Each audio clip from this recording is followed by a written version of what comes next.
Indeed, only Shafa'at can save us on the day of resurrection. Ladies and gentlemen, welcome back to this program. Thank you for attending the entire session of this program to this day. Hopefully, without much trouble, we will all be given the easiest in attending our session on this program until the end. Please let me introduce myself. My name is Alda Luciana, and today I will be your master of ceremony who will be guide you during all lecture today. Please be kind upon me as I may have made many mistakes today. Thank you. Ladies and gentlemen, the first lecture for today's agenda will talk about the innovation of Waqf and its potential. Our lecturer for this session is Professor of Islamic Economics, Airlangga University. On June 22nd, 2019, he was conferred as the 481 professor of the Universitas Airlangga. He has an expertise on Waqf management and has a lot of research relevant to it. Even in his conference, he emphasized the urgency of managing productive Waqf in the Industrial Revolution for era. Some of his publications related to Waqf is a proposed generic model of Waqf management through Sukuk al-Intifa and effective management and governance of Waqf. Without a doubt, it's very appreciated that the topic of decision will be delivered by him. Ladies and gentlemen, brother and sister, please welcome Professor Raditya Sukmana. Assalamualaikum, Professor. How have you been? Waalaikumsalam. I'm okay. I'm good. Alhamdulillah. Alhamdulillah. We are very honored to have you with us today, Professor. Yes, thank you. I'm also happy to be here. Yeah. Before we continue, Professor, how would you like it? Having a Q&A session in the middle of your presentation or at the end of your presentation? It's up to you. I mean, anyone can interrupt me during my presentations, or else then we can have a question and answer towards the end of the program after my presentation. That's fine. Anything is fine. Anything is fine. Or maybe I can present first that the student can have. I think it's better to have my presentation first, so that the students will have a complete picture of my presentations. Later on in the question answer, they will ask questions. I think that's better. Okay. As Professor Raditya has said, our participant will be given the opportunity to ask question at the end of his presentation. Yeah. To anyone who want to ask some question, you can leave your question via the chat room, or you can use the raise hand feature on your screen, and then you can ask the lecturer directly after you are allowed. It can be question related to what he will deliver today, or question related to his area of expertise. Okay, ladies and gentlemen, without further ado, let's begin our first lecture. To Professor Raditya Sukmana, the time and screen is yours. Thank you, Alda. Madam Chairman, Bismillahirrahmanirrahim. Assalamualaikum warahmatullahi wabarakatuh. Alhamdulillahirabbil alamin. Asyhadu an la ilaha illallah wa la syarika lahu wa asyhadu anna Muhammadan abduhu wa rasuluhu la nabiyya ba'da. Praise be to Allah Almighty. We ask forgiveness, we ask blessing to us, and also salawat and salam let us send to our Prophet Muhammad Rasulullah sallallahu alaihi wasallam. Thank you for inviting me here in the second time for a winter course organized by IPB, and welcome the participants in this webinar. I see familiar names in this webinar, and also I see non-Indonesian names here. So if I may, I could not see. Okay, Izzeddin, Gamal, and so on, right? Right. Without further ado, I would like to start my presentations. My topic is about the innovations of Waqf and its potentials. If you study on the Islamic economics, you will aware that Islam has several instruments that link to the socio-economic development. Zakat is obligatory. It is in the 5 pillars of Islam, and this is wajib. But other we have Waqf, and those two are more on social, and we also have the business one. We have an Islamic bank, right? We have Islamic capital market, and so on. But here, Waqf, it's very lacking behind as compared to Islamic Bank, as compared to Zakat. But the potential is very huge. The potential is very huge. If you come across your friends who are studying in Egypt, Al Azhar University, try to ask them, do they get the scholarship during their study? They will say yes. Even they will get not only the living allowance, but starting from the beginning, starting from the country where they live, departure from that country to the Egypt, it is covered by the Al Azhar University. So you might question, where do the money come from? So the money has come from Waqf. So what Waqf in Al Azhar University? The Waqf is on the dates and the CPO, crude palm oils. So they have a huge amount of land where they grow dates and CPO. They earn a lot of profit from there, and the profit goes to the operational expenses for the Al Azhar University, including the salary of the professor, research, students, accommodation is free, and so on. So now I'll try to look into a more innovative of Waqf, more innovative of Waqf, which happened in the contemporary world. But I want to remind again the basic of Waqf, right? So I read this book a few years ago, maybe around 10 years ago. I could not recall. This is very good book, Essential Reading Contemporary Waqf Issues by Monserkaf and Siti Masito.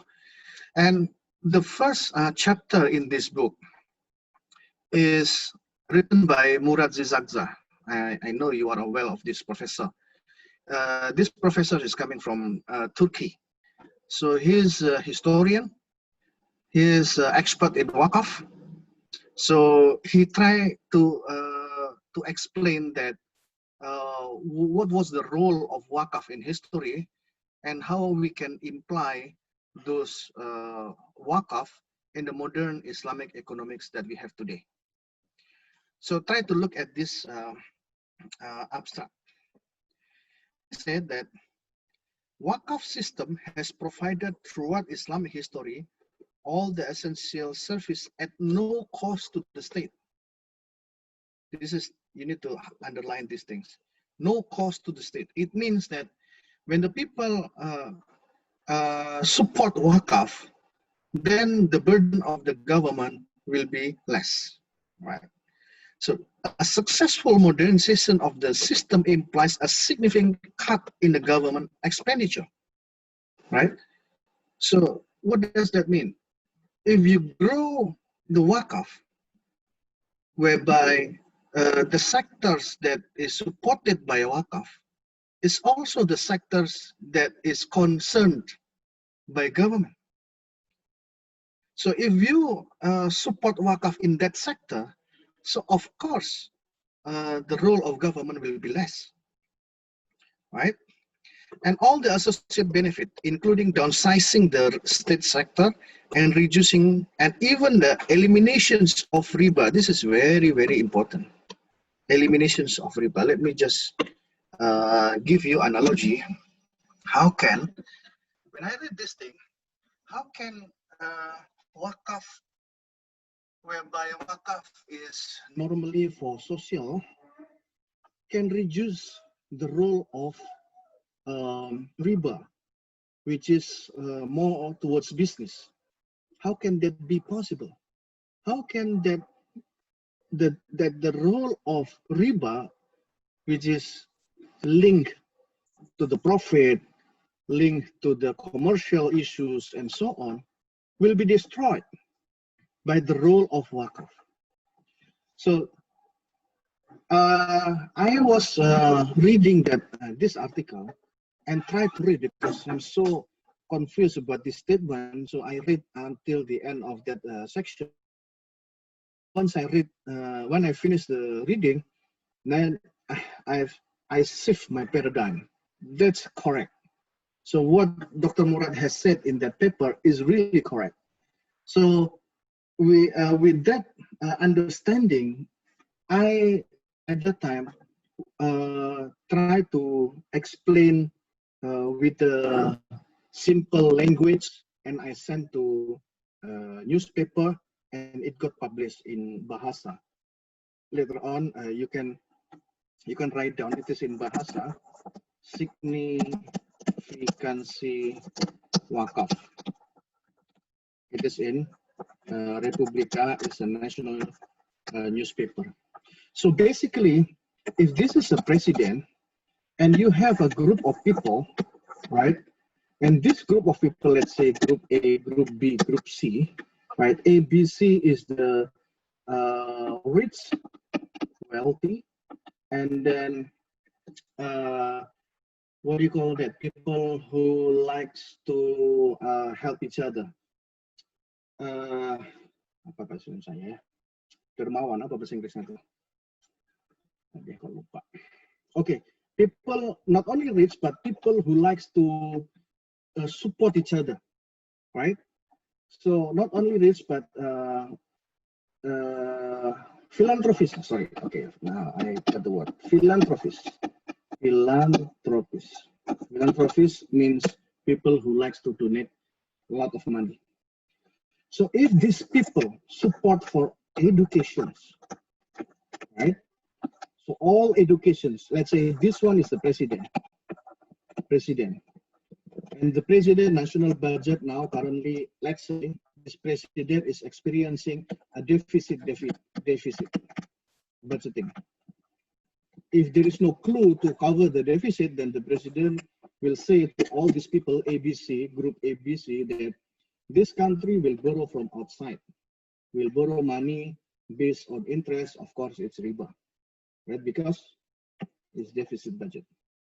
So if A is a rich and philanthropist, support for education sector to this president, and B support for health, and C support for infrastructure, again, this all A, B, C is a group of people.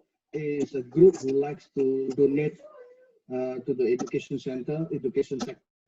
B is group of people who like to support the health sector. And C is a group of people who rich and philanthropists want to support for the infrastructure. Those three will cover all the budget by government on education, health, and infrastructure. So what does this mean? This means that the president will write off this sector, this sector, this sector, three sector, the expenses of these three sector is are deleted by this president. So of course, if this sector, the expenses initially borne by president, but now this has been supported by a group of these people, then the deficit become surplus.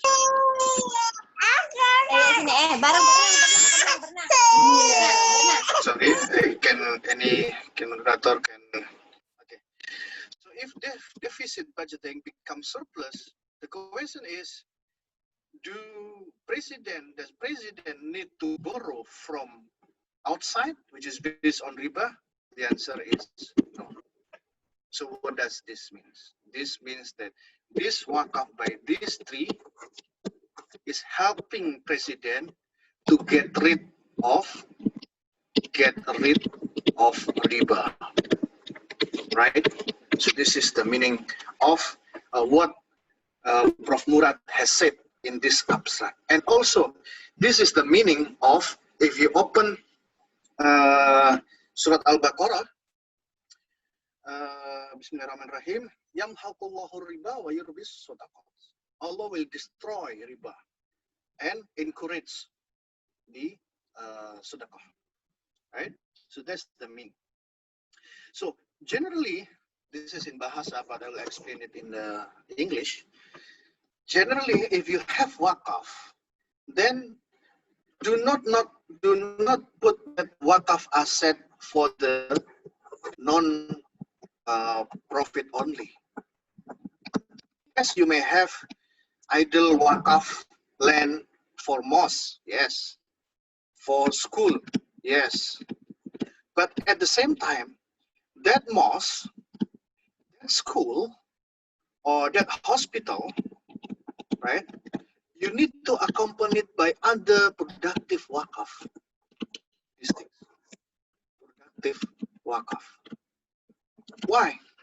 Because this is not generating profit. Most school, hospital are not generating profit. So how can you cover all these expenses from the mosque, school, hospital? So you need to cover by the profit from the productive Waqf. What are these? This can be hotel based on Waqf land. This can be shares, Waqf shares, and so on. Right? I will explain later on. Okay, let me continue. Hold on. Okay, this is Prof. Murad and me. Prof. Murad here, it was in 2014, where he was visiting as a speaker in my university, Universitas Airlangga, to discuss about Waqf. So basic of Waqf, if we compare to Zakat, is that Zakat is mandatory, but Waqf is voluntary. For those people who fulfill the requirement of Zakat, they have to pay Zakat. But Waqf, there is no requirement. Anyone can pay, can donate Waqf, right? And beneficiary is also different. Beneficiary for Zakat covers 8 groups, Asnaf. And Waqf can be anybody. Waqf can be the manfaat, the mawquf alaih can be non-Muslim. Zakat can for non-Muslim who mu'allaf, who likes to learn Islam. Even more for Waqf. Waqf is for everybody. Waqf is like endowment fund in the context of conventional, right? And with regard to the name of the manager, it's called Amil for Zakat and Nazir for Waqf. And then deadline for giving, if it is in Zakat, you have to directly distribute it. Once the Amil receive, the Amil has to, as fast as possible, to distribute to the Asnaf. But for Waqf, the Nazir has to keep maintaining the corpus or the principle of Waqf, and then generate it into profit. Next. So if Waqf in SDGs, I believe Waqf in SDGs will be explained by Bapak Hendri Tanjung later after Maghrib, so I will skip this one.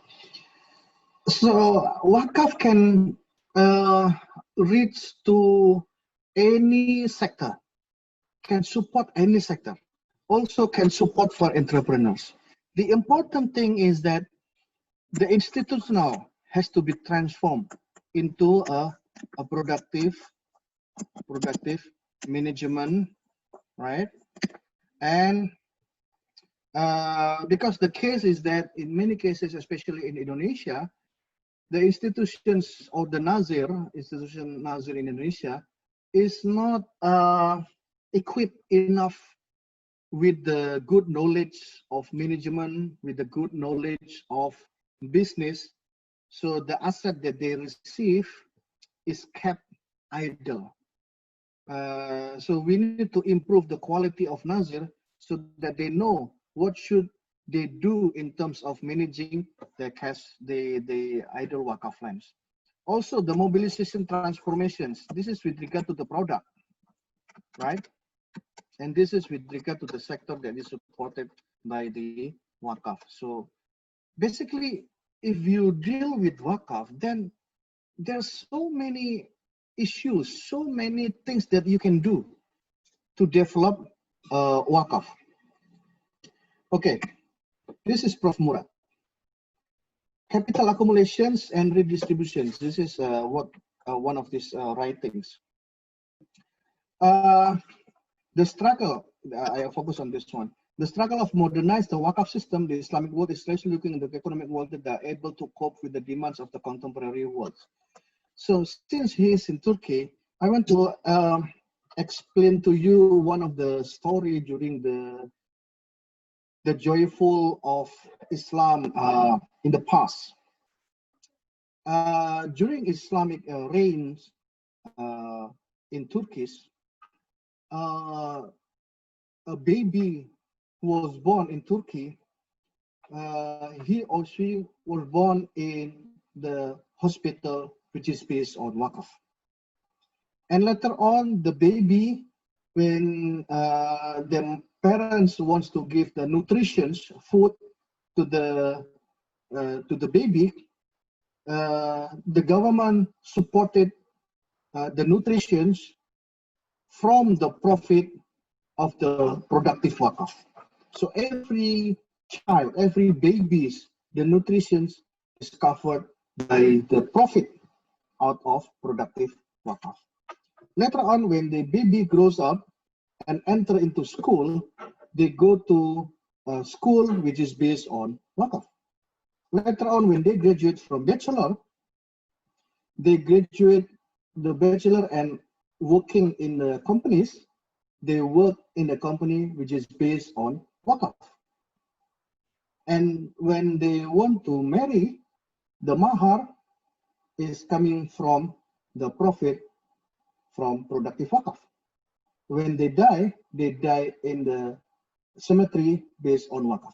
So from the birth of the baby until the end of the life of that baby, so every time they always interact with Waqf. So that Waqf is actually by society, right? So government in this case is supported very much if the people is generous enough to donate Waqf. But currently, the awareness is not is far from our expectations, right? We need more educations with regard to Waqf. We need more seminar. We need more training like what we are doing today, because lack of understanding, lack of promotions, and social cultures. And also with regard to the governance, or in Indonesia we call it tata kelola, Waqf governance, we have no standard. If you know bank, right, the bank has a standard, right? Bank has a standard that they follow Basel. Basel is a city in the Switzerland in Europe. Basel is actually a city where BIS is located. BIS is Bank for International Settlement. So BIS can be considered as the central bank of central bank. So this BIS, they always issue a standard for the banking governance, right?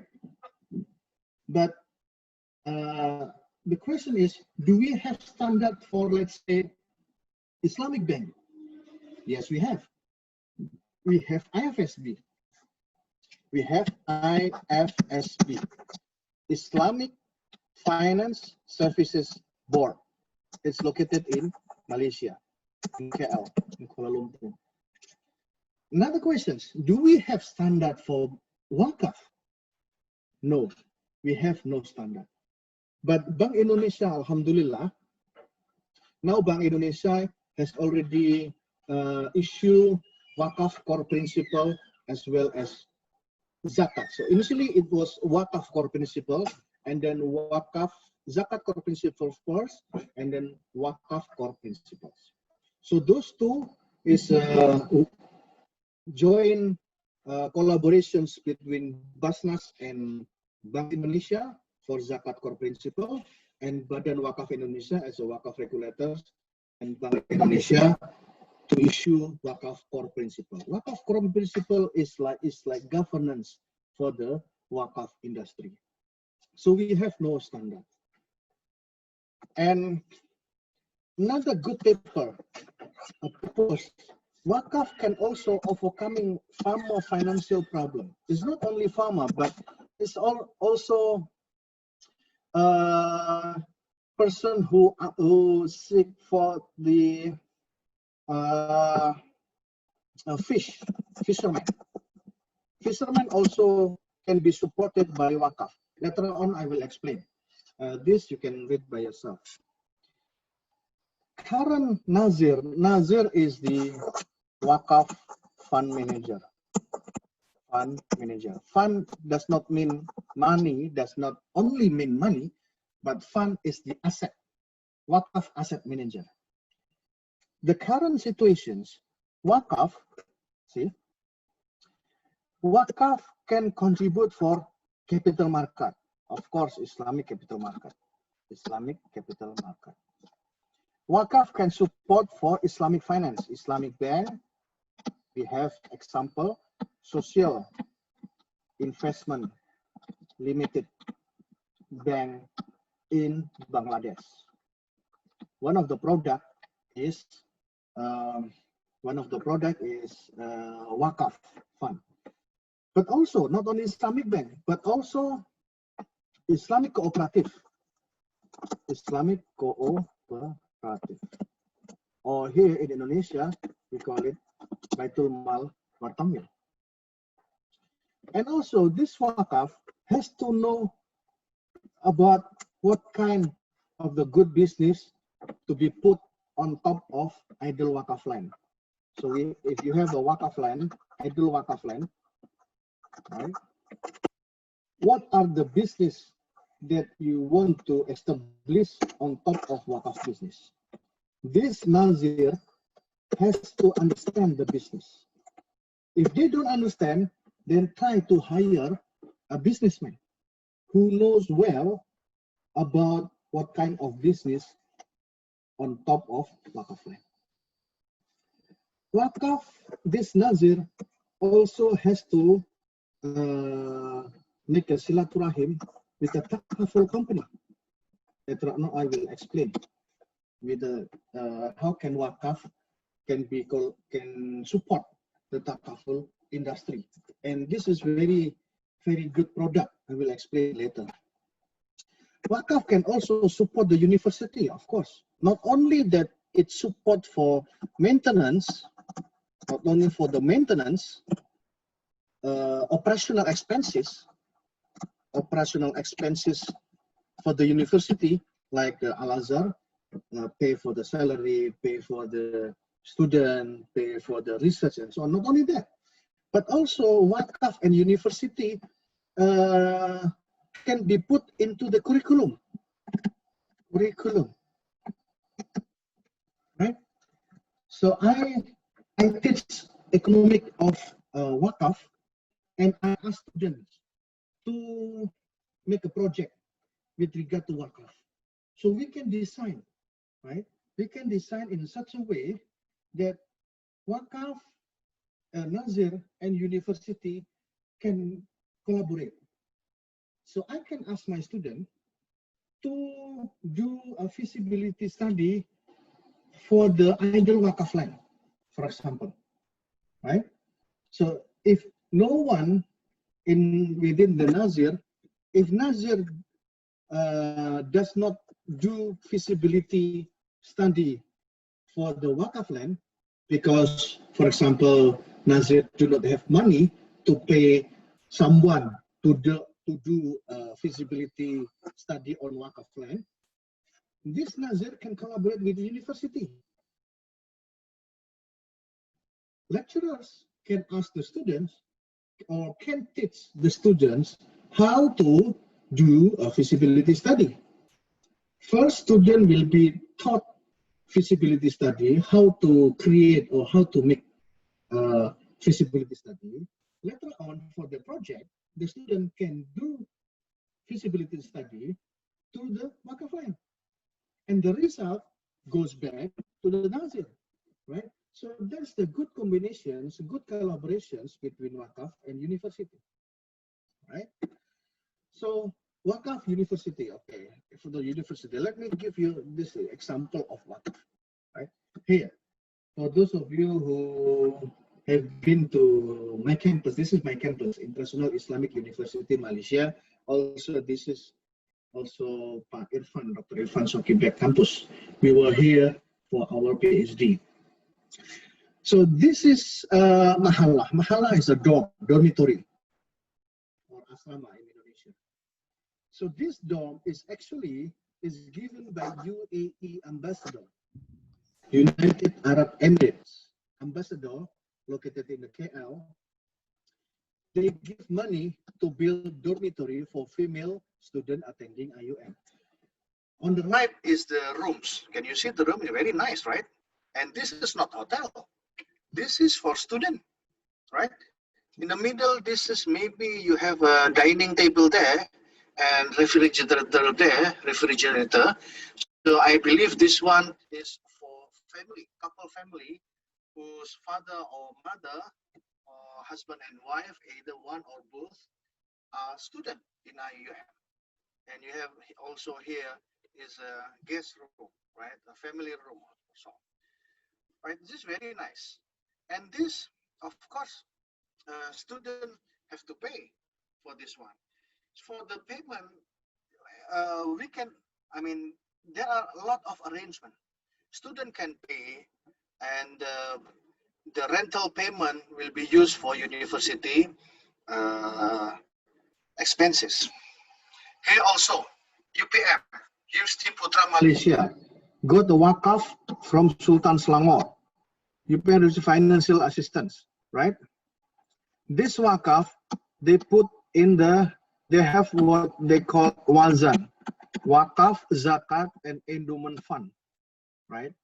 So this Wazan institution, it is institutions within the University Putra Malaysia that handle for Zakat, Waqf, and Endowment Fund. So this Wazan receive these three things and then generate it, and the profit goes for scholarship for the student or research fund for the students and other things, right? This university, right? This is IUM and this is Hamdard University in India. Hamdard University in India also is a good example. Initially, it was not university. Initially, two brothers, they are generous enough to donate a huge amount of money, and then they those two brothers donate to establish a pharmacy company, right? That pharmacy company, those two brothers donate in the form of Waqf. So Waqf shares. So they donate shares. They donate Waqf shares for the pharmacies company, and then that pharmacy company gain a lot of profit, but the profit is not going to be submitted or sent to those two brothers. No, because two brothers has already put the money in the form of Waqf. So they are not entitled to receive profit out of their company. So the profit goes back to the companies, right? For supporting the employee, right? But since they receive a lot of money, right? So they Hamdard Pharmacy established university, right? So that university is supported by the profit of the Hamdard Pharmacy. So this is a good example of the Waqf University, which is supported by the Hamdard pharmacies. Darussalam Gontor also another good example of the Waqf. Even there's a unique Waqf form in this university Gontor. So they themselves Waqf in person. They call it Waqf. In Indonesia, we call it Waqf diri, but in English, maybe the suitable term is Waqf in persons. What does that mean? If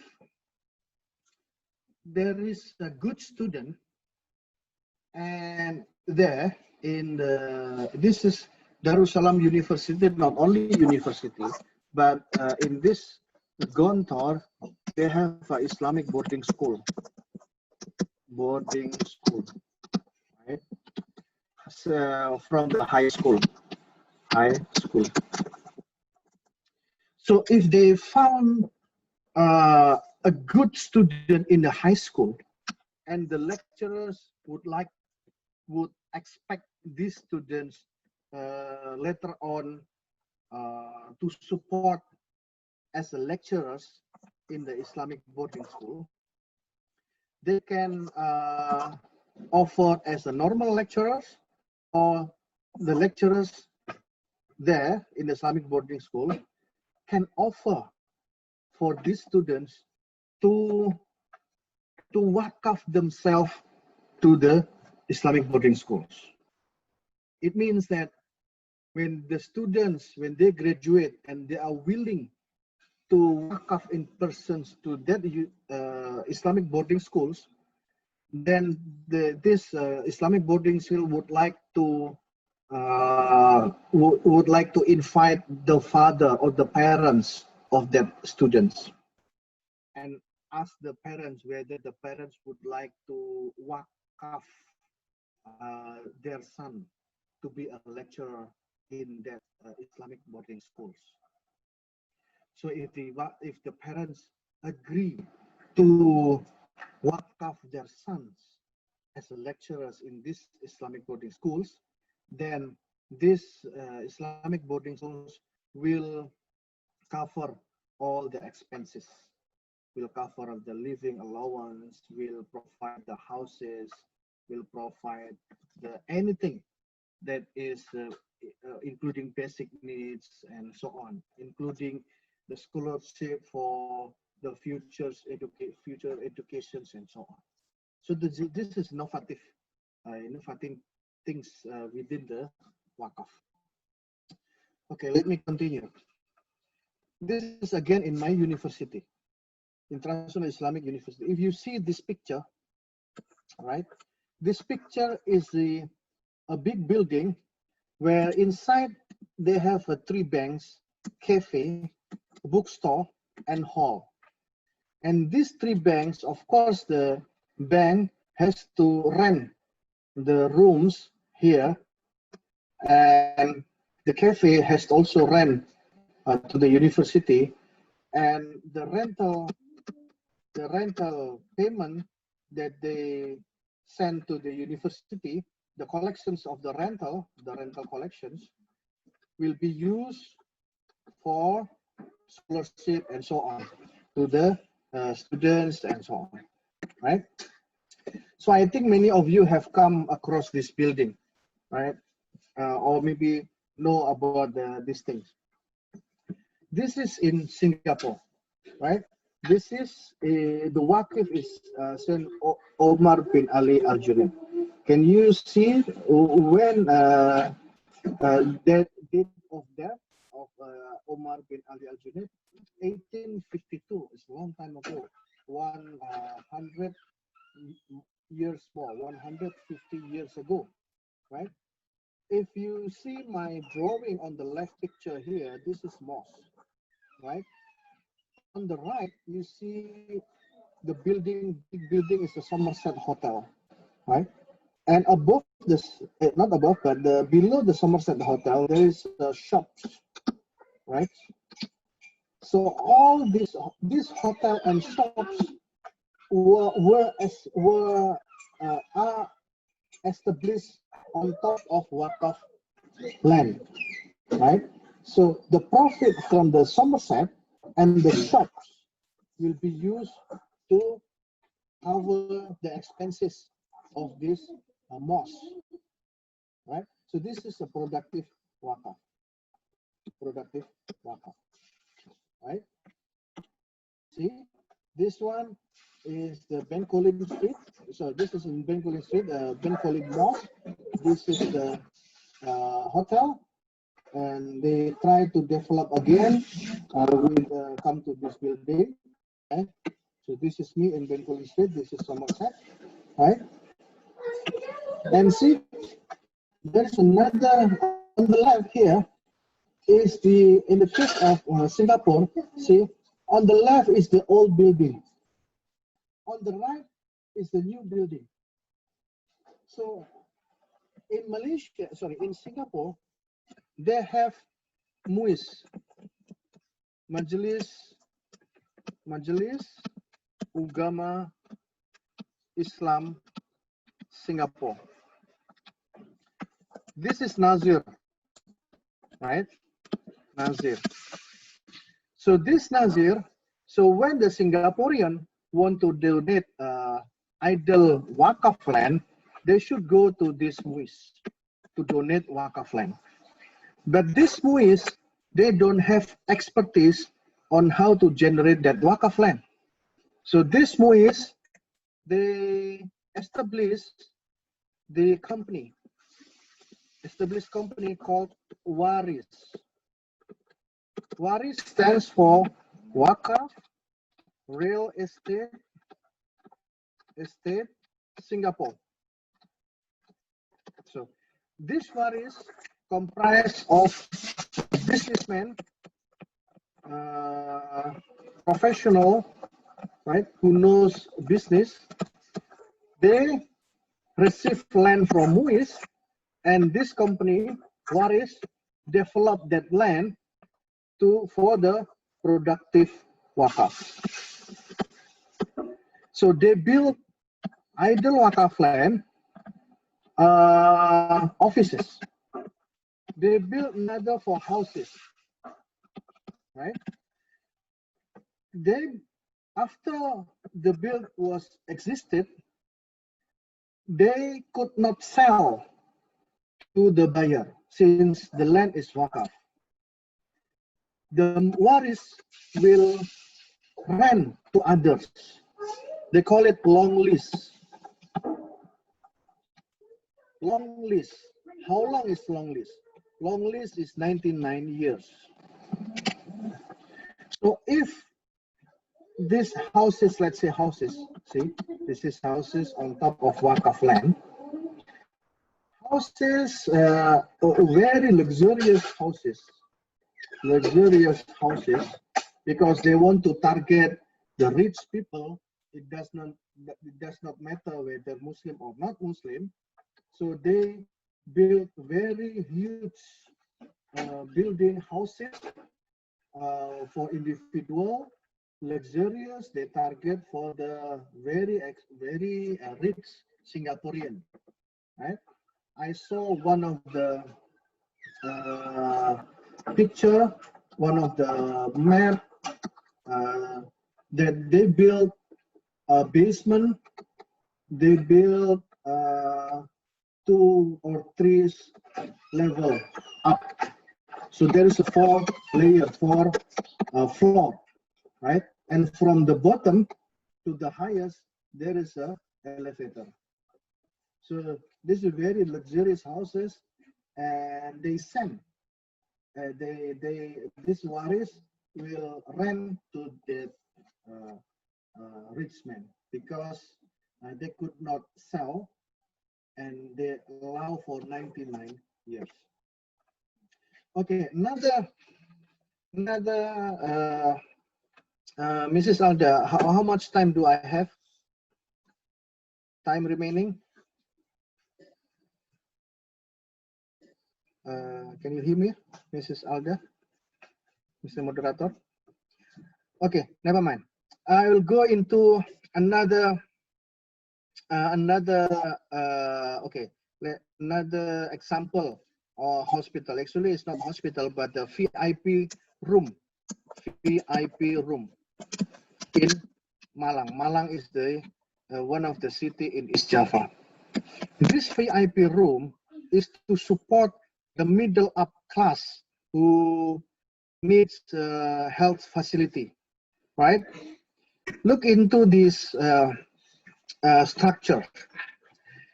They got the 2 billion rupiahs, right? Money in for cash waqf,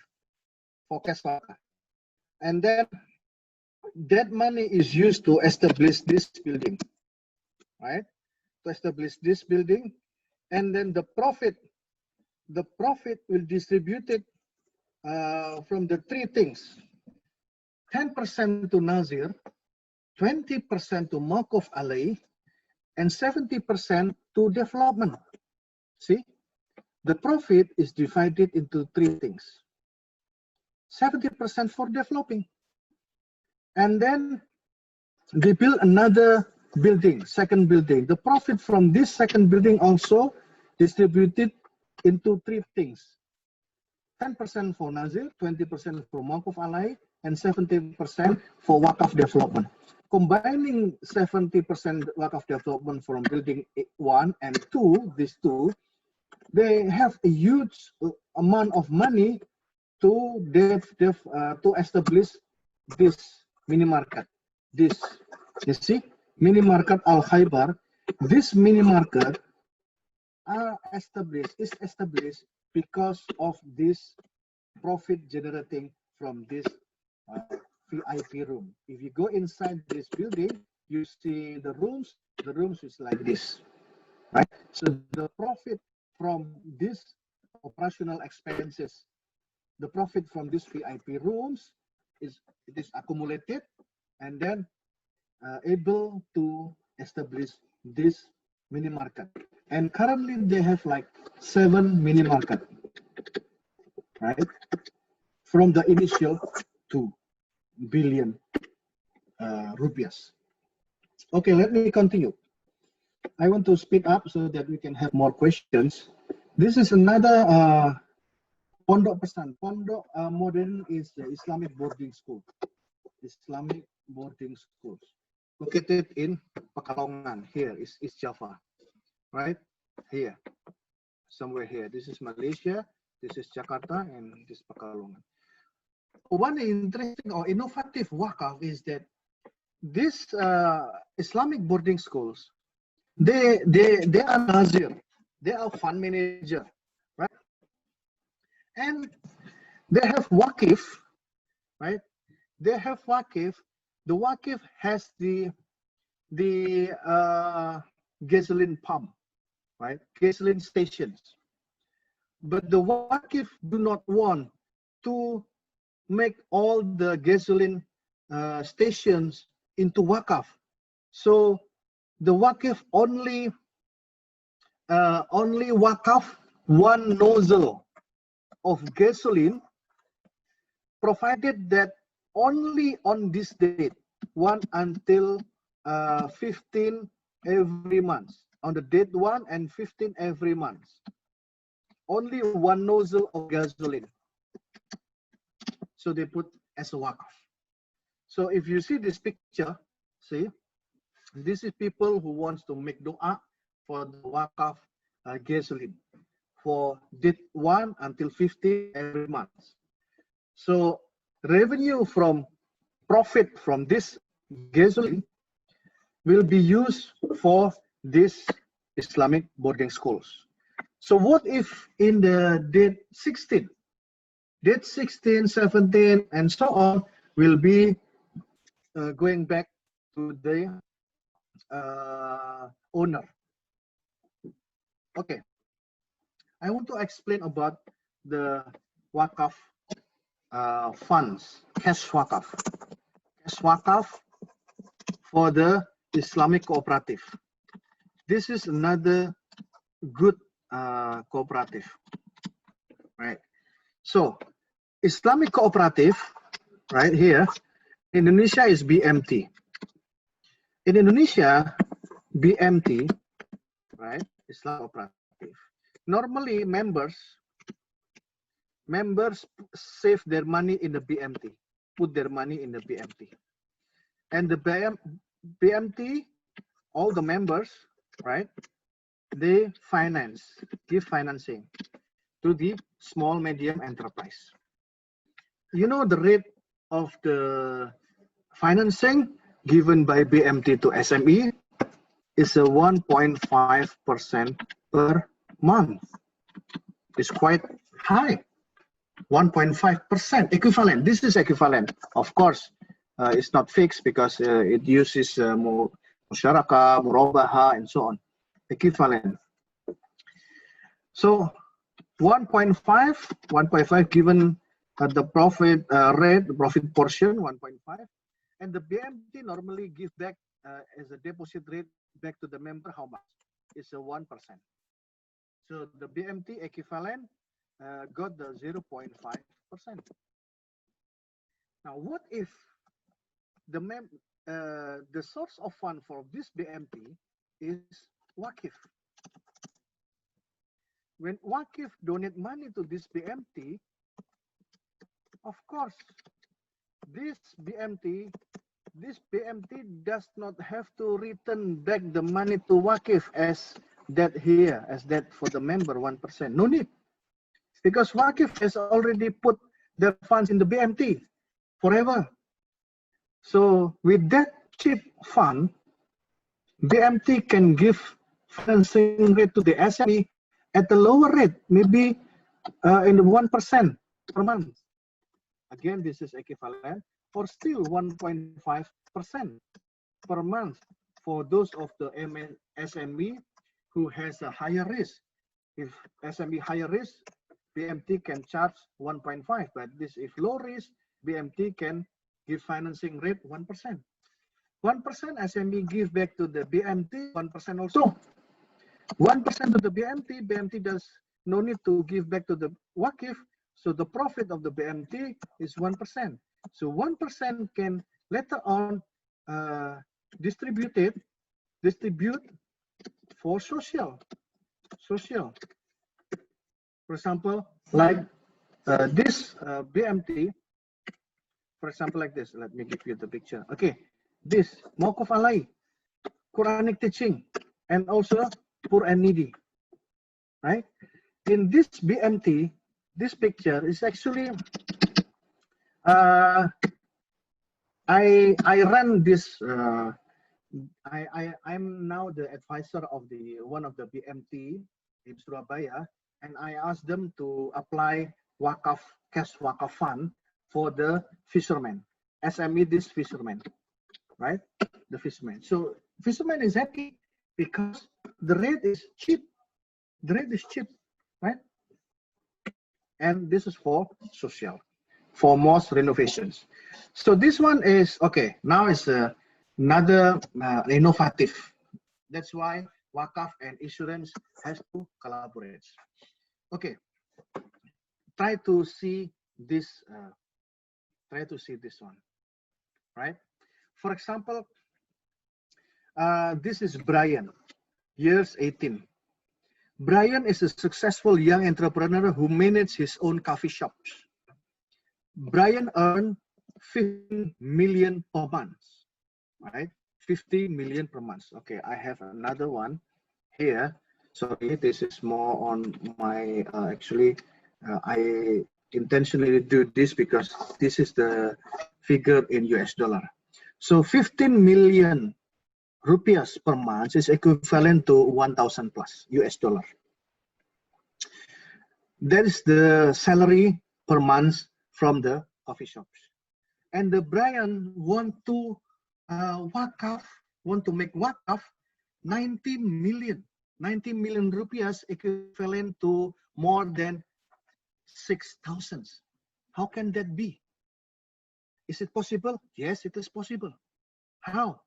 Brian has to buy life insurance, right? In which Brian has to pay regularly per month 43 US dollars. 43 US dollars for how long? For 5 years. So Brian has to pay monthly $43 until 5 years. How much is that up until 5 years? Up until 5 years, Brian will be submitting as many as 2,500 or 36 million Indonesian rupiahs, right? So this is US dollars. And the sum assured will be equal to 200 million rupiahs. What does that mean? If Brian died during 99 years, then this company, generally is the name of the company, will give sum assured this amount, 200 million, to ahli waris. And 45% of this 200 million is 60 million. 60 million is 9,000. 9,000. 60 million is a lot.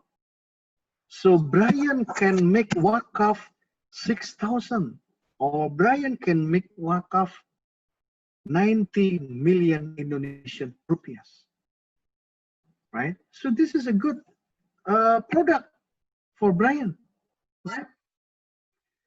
Another innovative is Waqf share, right? This is Waqf share. Waqf shares in Indonesia. So if you have shares, you can send to the securities houses, right? Which is eligible. But these security houses, you have to make sure that it has license to receive Waqf shares, right? Waqf shares.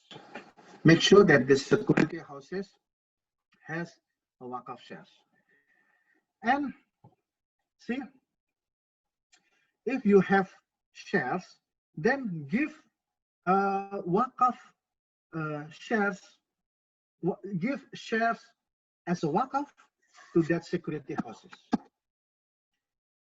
So if the object is the shares itself, then the security houses will keep, and they could not sell the shares, and they can get the yearly or annual dividends. That dividend will be sent for socials. So that is the Waqf shares, right? And money equivalent is another one. So if you give shares to the security houses, right, and you mentioned that I will Waqf the money equivalent of the shares. What does that mean? That means that the security houses can sell the shares as long as the new price is higher than the original price. As long as the new price is higher than the original price. So the capital gain is for Mawquf alai, and the principal, the security house, has to buy another shares. So that is the shares. And the third type is dividend. So the shares is kept with the owner of the shares, and when the owner receives dividend, and dividend is sent to the security houses. Okay, Waqf blockchains, I don't think I have enough time to explain. You can later on see my my YouTube on Waqf blockchains. Okay, this is my last point. Waqf on professions. What does this mean? If you have a medical doctor, if you have uncle whose profession is medical doctor, you can ask him, uncle, do you want to contribute your 1 day out of 6 or 5 days in a week, general practitioners? Let's say you offer your uncle that every Friday in a week or in a month, it's up to your uncle, that they will donate as a cash waqf. That can. So on Friday, your uncle do general practitioners and your uncle receive money and the money goes as waqf. That can be done, right? As a lawyer, can also 5% or 10% out of the revenue as a lawyer from the client can be put as a waqf.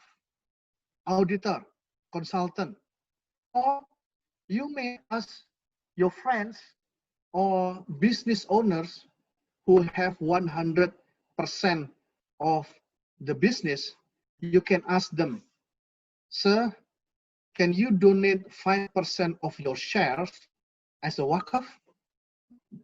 And if they say yes, then you keep 5% shares. So every year when the business receive dividend, 5% out of dividend will goes to you as a Nazir. So I think, okay, summary, awareness of the people, particularly on Waqf innovation. So we need to have more socializations. I do hope that you later on also socialize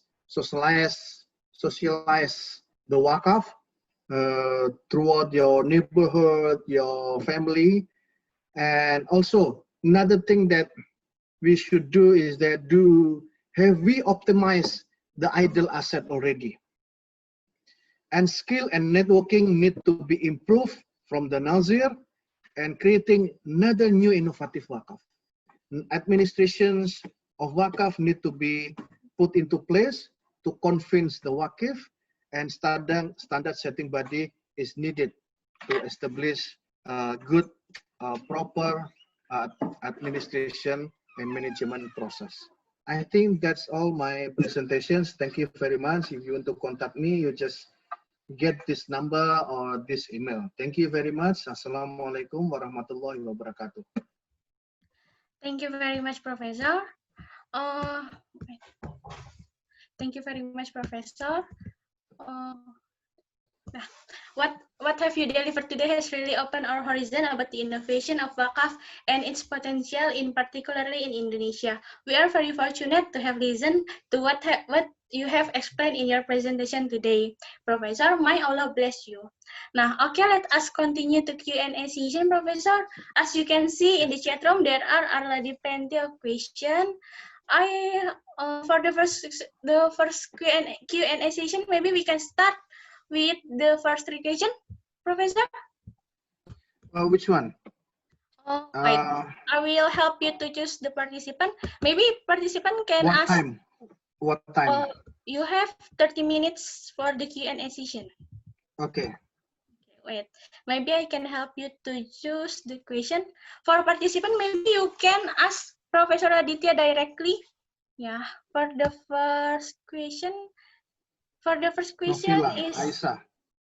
Yeah, the first question is from Nofilia Aisyah from Universitas Jember. Maybe you can ask. Yes. Let me just read. Oh, you read it. Okay. I will help you to read the question. Yeah. So the question is, how to build a good trust for Nazir in manage the Waqf fund? And the second one is, could you explain the correlation Waqf, its concern in profit, people, and planet impact? Thank you. Okay, thank you, Miss Nofilia Aisyah from University Jember. How to build a good trust for Nazir in managed cash Waqf? Of course, if you want to create trust on Nazir, then you have to make a good information all the assets that you are handling right now. So if you receive if you as a Nazir and Waqif trust on you and Waqif give asset to you to build, let's say, a hospital or maybe a hotel, then you have to fulfill that intention, right? If you could not fulfill that intention, well, there's two things that you should do. once the Waqf said to you that please generate this Waqf land so much so that there will be a hospital on top of this Waqf land. If you think that you cannot do it, then from the very beginning, you have to ask, sorry, sir, I'm not eligible to fulfill your intention. That's first thing. But if you think that you can manage, although you have no experience in business, but you know someone who is experienced enough to create that business, then as soon as possible, you contact your friends how to develop this one, how to generate the money to establish the hospital or to establish the hotel and so on. And once you do that, you need to make a good silaturahim with the Waqf. You need to explain the step, you need to explain what have you done to satisfy the Waqf. So that's my question for the first one. And second one, you mentioned that, could you explain the correlation Waqf if it's concerned in profit, people, planet, impact? So of course, Waqf project has to be Sharia compliant, right? And those profit, people, planet is Sharia compliant. Of course, Waqf land, let's say, you cannot, let's say, establish a company on top of Waqf land whereby this company create damage to the environment. So you cannot do that. So the Nazir has to, warn that company to ask the company not to damage the environment. So that's the thing for your second one. Okay, Alga, shall we go on? Yeah. For the second question, there is a good question from Sister Ananda Ramadhani. The question is, in the 45, maybe I can help you to read the question. Okay. Yeah, the question is about Waqf core principle. Nah, the question is Waqf core principle already implemented by all of Nazir in Indonesia, and how does the Waqf board manage the risk of the Waqf asset in the investment or business process? And the second question is, how is your perspective of cash Waqf link sukuk since its issuance seems not so successful? That's the question. Good questions, Ananda Ramadhani. Okay, my first, I try to answer the first questions. The Waqf core principle implemented, okay, if you read the document, it tells you about more on governance, right? So when you ask about whether WCP has already been implemented by the Nazir, it's not enough by only from Waqf core principle.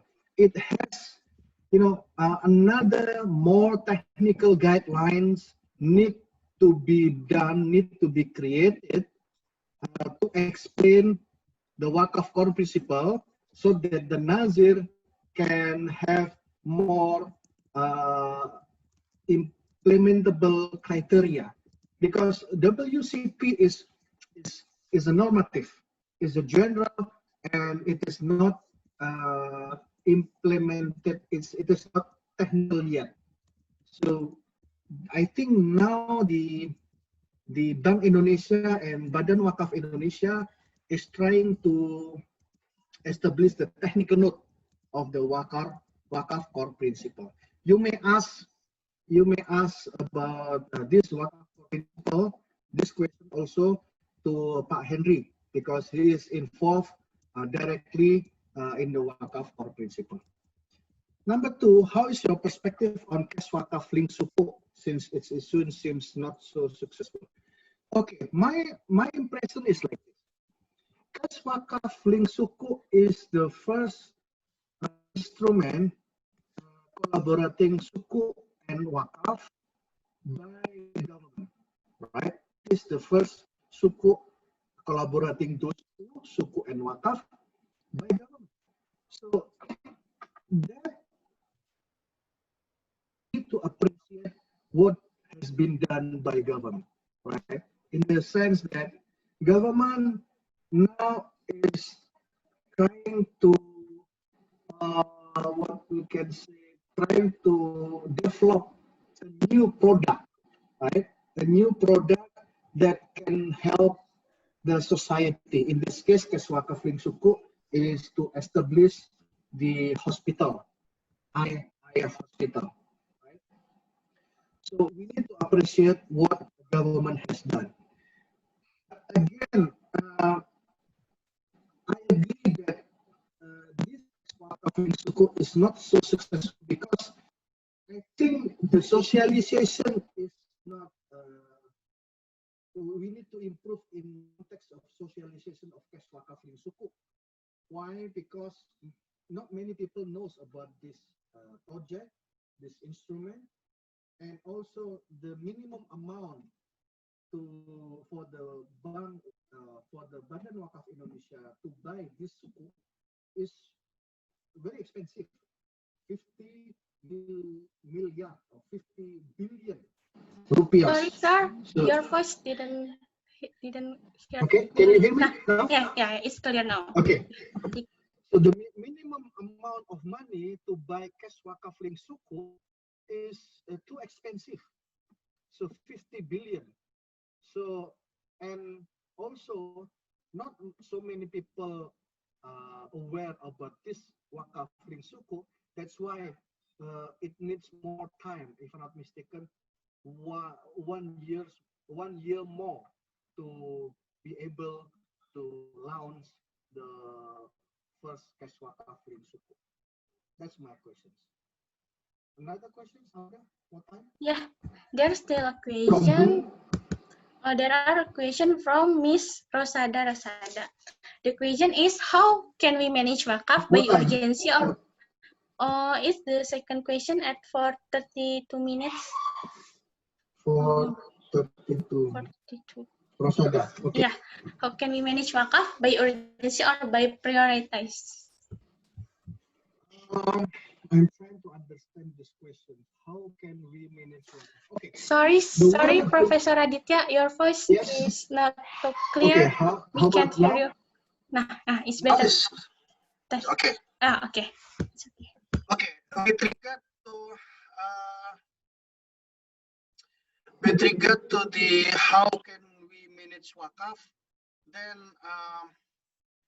my suggestion is that the one who manages wakaf should be Nazir. It cannot be individual who is not Nazir. So it has to be Nazir, and I would suggest that Nazir has to be institutions, not individual. Because institution, you will have a proper administrations, and you have people, and you have a governance. So that's why I encourage. Yes. Sorry, sir. Not Your clear? voice is not too clear. Hello? It's very low. Maybe you can Hello? use How your about now? microphone. Can Okay. you? How about now? Nah, it's better now. Yeah, sorry, sir. Okay. It's fine. It's fine. You keep telling me if my voice is not clearly heard. Okay. With regard to the who will, I would suggest wakaf institutions. Wakaf institution will, because if individual nazir, then can you still? Sorry, Professor, your voice is unclear right now. Yeah. I think there's a problem. Okay. Yeah, because it's just I pop up that your internet connection is unstable in my side. So okay, it's all right. just keep telling me if you could not hear my voice. Okay. So I would suggest the one who make a wakaf is institutions. That's my answer. So, and any other things? Other questions, Alda? Yeah.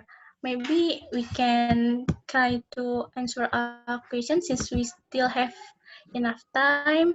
Wait, maybe I can help you to read the question from Miss Rezeda Miss Okay. Rezeda Gobesiva. Okay.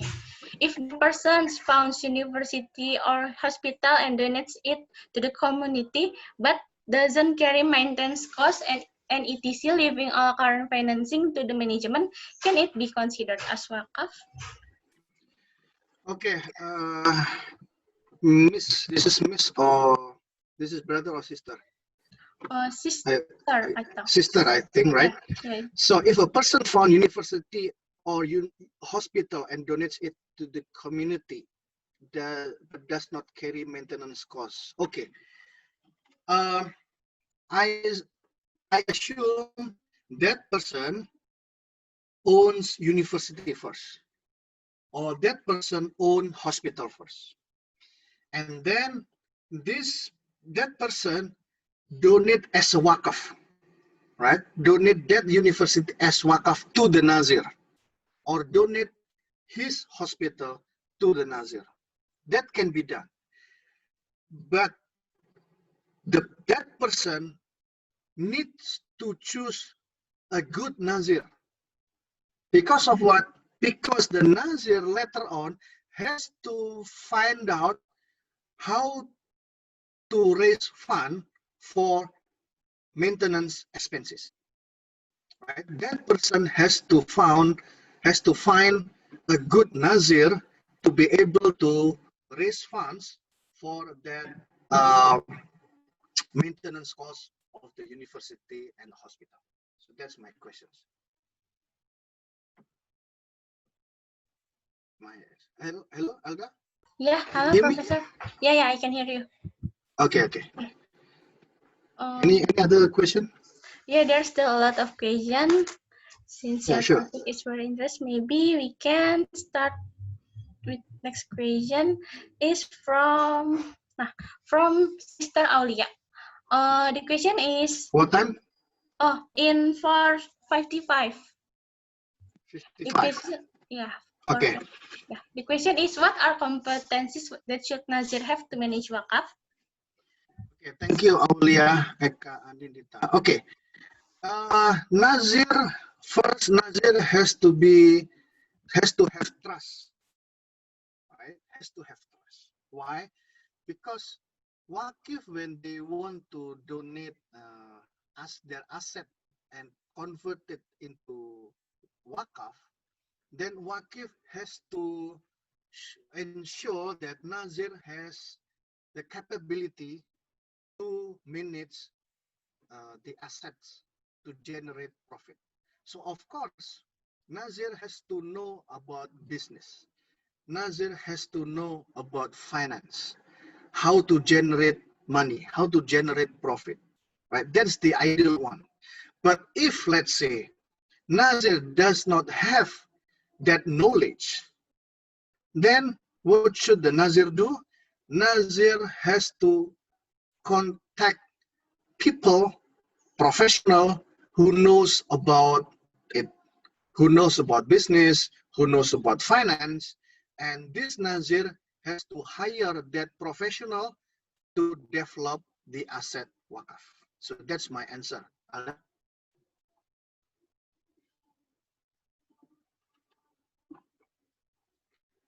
Okay, for the next, maybe we can.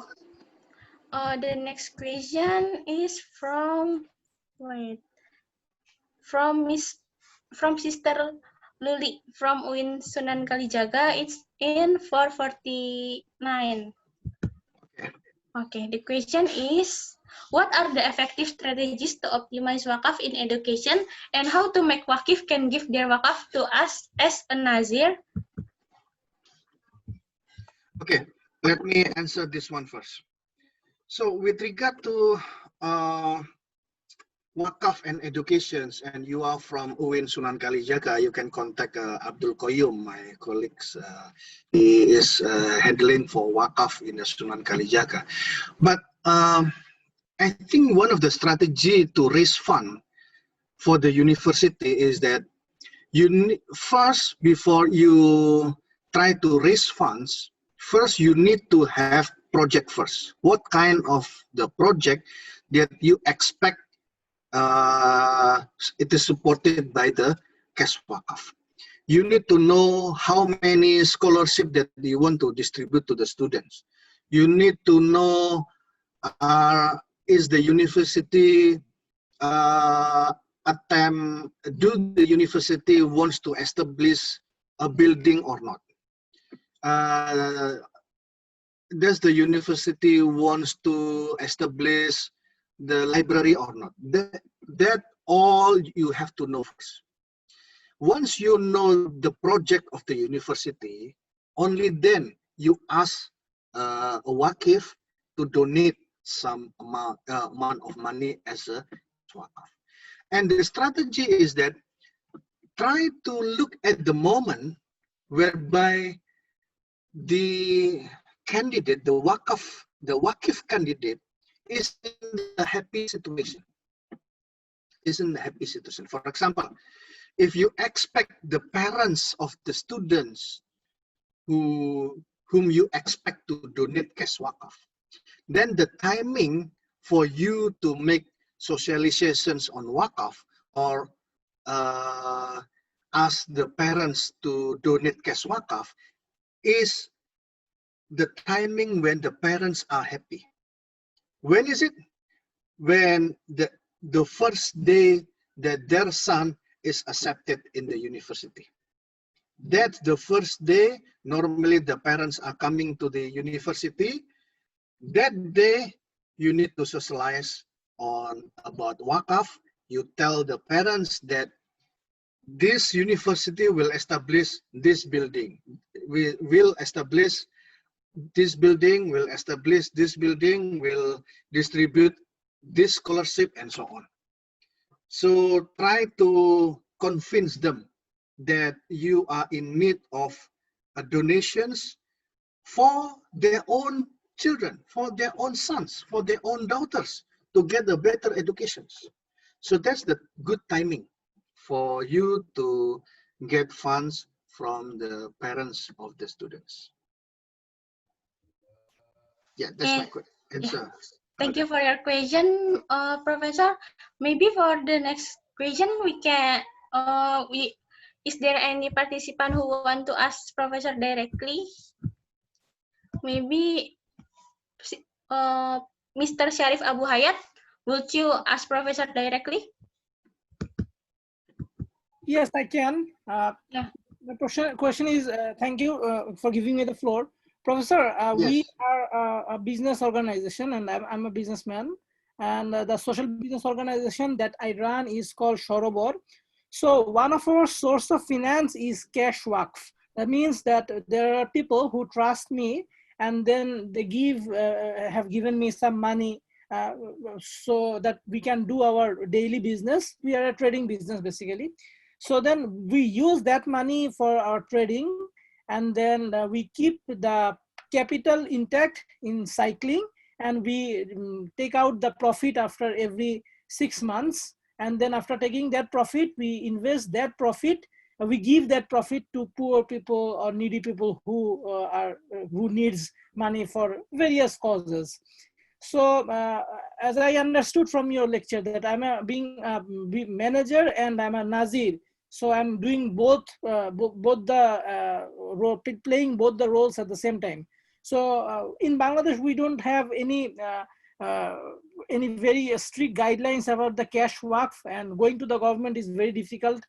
But there are waqf system for asset waqfs, but not for the cash waqf. So what I'm doing is I'm trying to doing to the best of my judgment Islamically. But do you have any suggestions for me that these are the things that I should look for while doing this thing, while doing this work as a Nazir and a manager of the fund at the same time? Do you have any suggestions for us? Yes, thank you for your story you tell about your experience, Brother Syarif Abu Hayat. It's a good experience. When you say that you receive money from the Waqf and you keep the corpus, right? And you use that money for trading and you get the profit for social. That's already Waqf. That's the process of Waqf.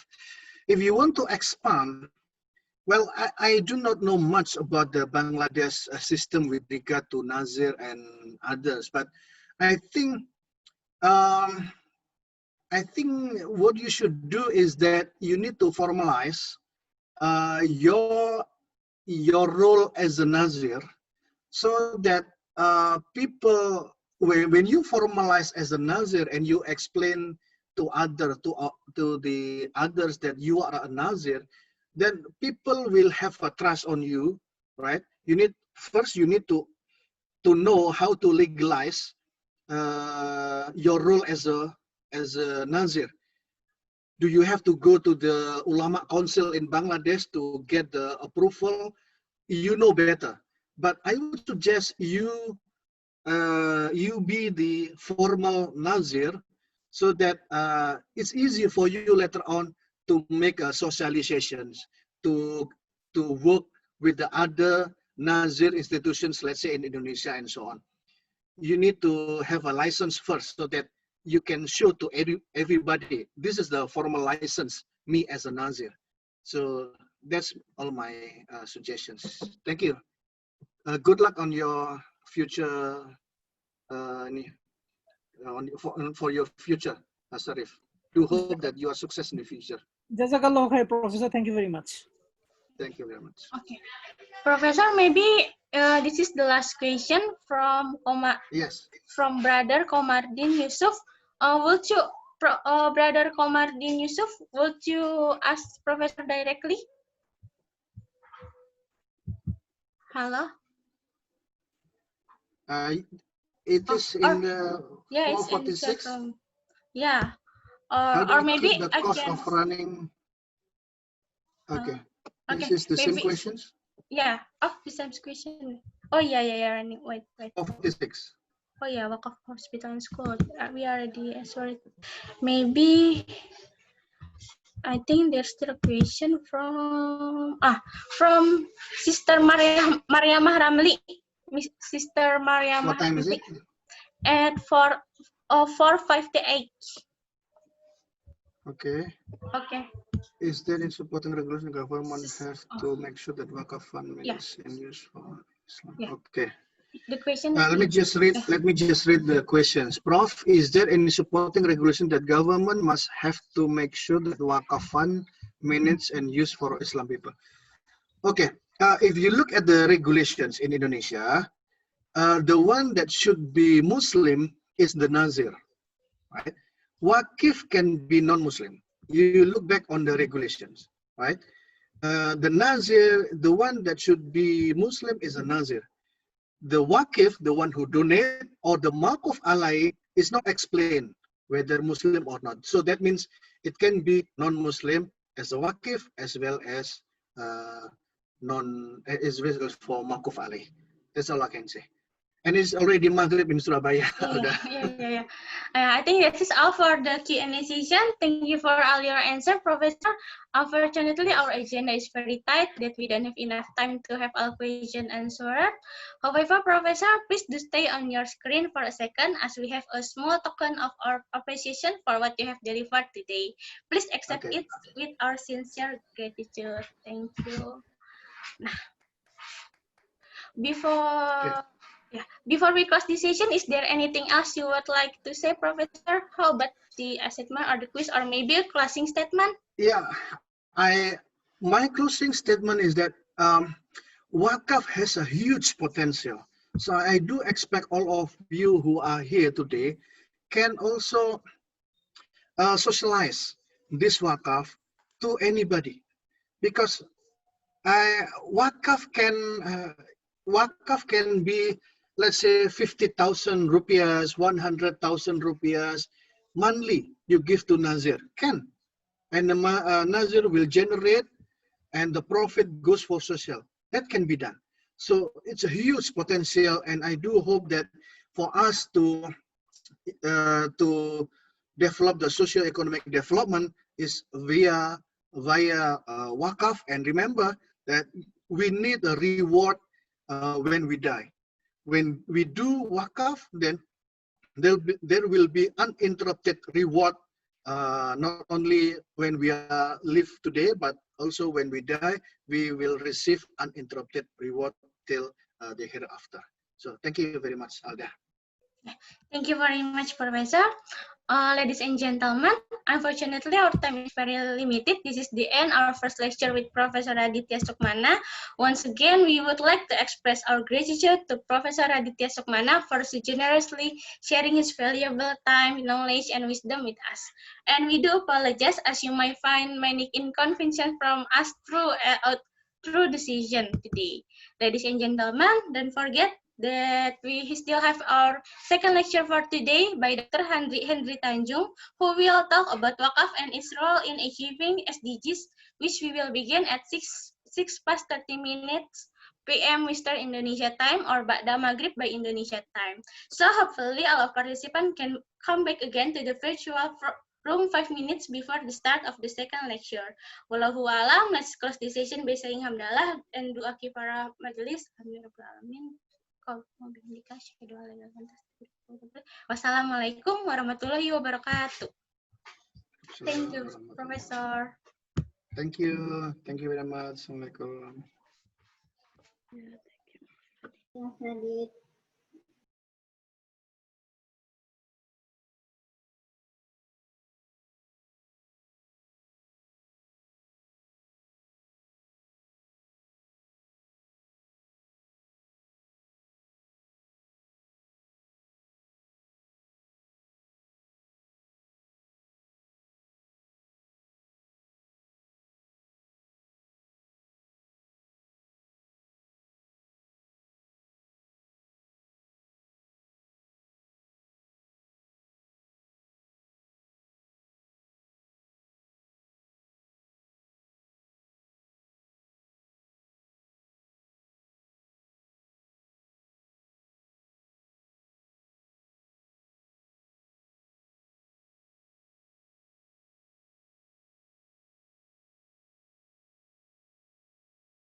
Bismillahirrahmanirrahim.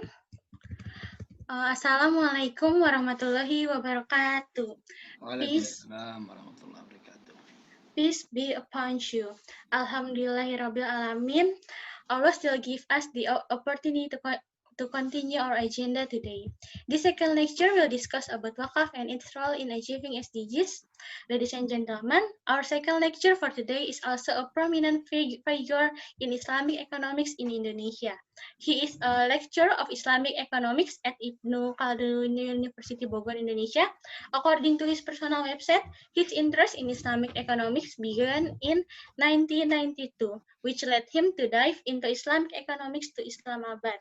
After complete his Master of Islamic Law at Ibnu Khaldun University Bogor, he pursued Master of Philosophy and then Doctor of Philosophy in Islamic Economics at the International Institute of Islamic Economics, International Islamic University, Islamabad, Pakistan. He also has a lot of research and publication relevant to the topic he will deliver today. Some of his latest publication with his college, including analysis of cash Waqf management strategies in Indonesia, an approach of Delphi method, optimization of cash Waqf management in the Waqf ESG institution toward public economics empowerment and development strategy of cash Waqf in global Waqf. Without further ado, ladies and gentlemen, brother and sister, please welcome Dr. Hendri Tanjung. Assalamualaikum, Dr. Hendri. How do you do? Waalaikumsalam. Alhamdulillah, fine. Yeah. Alhamdulillah, we are very honored to have you with us today, Doctor. Okay. Before we continue, how do you want to have a Q&A session, Dr. Hendri? Would you prefer having it during your presentation, or would you rather having it at the end of your presentation? As we wish. We can arrange it in the time of presentation. That's okay. No problem. Okay. Yeah. Okay. Because the culture of outside Indonesia, they always give a question inside during Yeah, the yeah. presentation. Yeah. Okay, okay. Ladies and gentlemen, as Dr. Hendri Tanjung has said, all of participants are allowed to ask him question in the middle of his presentation. However, please raise your hand first before asking to keep the forum in order and conducive. Thank you. Without further ado, let's immediately begin our second lecture. Dr. Hendri Tanjung, the time and screen is yours. How many times? How long for presentation? You have an hour. An You have hour. an hour for presentation and 30 minutes for Q&A session. Maybe if the Q&A in the middle of presentation, 1.5, 30 minutes. Okay, okay. So how many participants now? For now, there are 52 people. 52. Yeah, 52. Is there from Pakistan? Mm, Is there participants from Pakistan? I see name like Habibullah. yeah. Unfortunately, I don't know. Maybe. Yeah, because there are a lot of participants outside, comes from outside Indonesia. There Oh, are also from Russia. okay, Russia. okay. Yeah, I look some strange name. Yeah. Not Yeah. Indonesian name. Yeah. There's not. Okay. Okay, okay. But not many, right? Not many participants. Yeah. There's not too many participants. Rezeda Gabaso from where? I think it's from Africa or some countries else. From Russia. From where? Russia. Russia. Okay. That from Russia. Yeah, from Russia. Good. And Ezedin from where? Ezedin, like from Turkey? Ezedin, can you hear me? Hello? France. Ezedin from where? From France. From? France. France. Okay. Habibullah from where? Habibullah. I hope all participants show their video, right? Open the video because one of ethics of studying ta'lim mentioned in the kitab Ta'lim Ta'allum is students should show their face to the teachers so that there is a barakah, okay, in our session tonight. Hanan Hussein, where are you from? Assalamualaikum. I'm from Sri Lanka. From Sri Lanka. Thank you. Can you speak Urdu? No, I can't. I understand little. Okay. What's your occupation now? I am running a NGO, Muslim NGO in Sri Lanka. I am formerly from commerce and economics background. Okay, from where? My profession is from the Colombo University. In Sri Lanka? Yes. Okay, right. So, Azadin did not respond me, right? KM Baharul.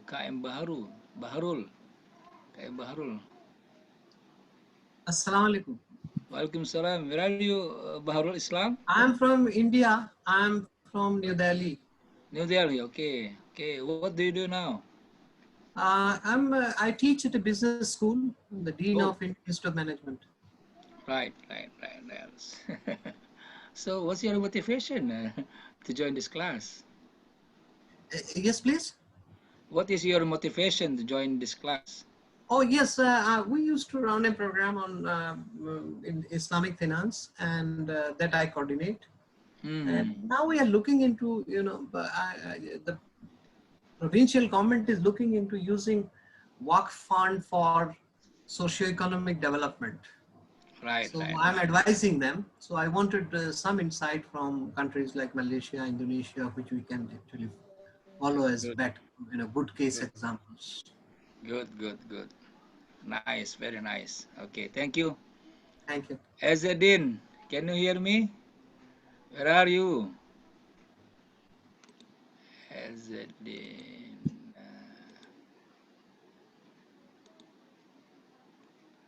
Habibullah, the strange name also, not Indonesian name. Okay, okay, let's start.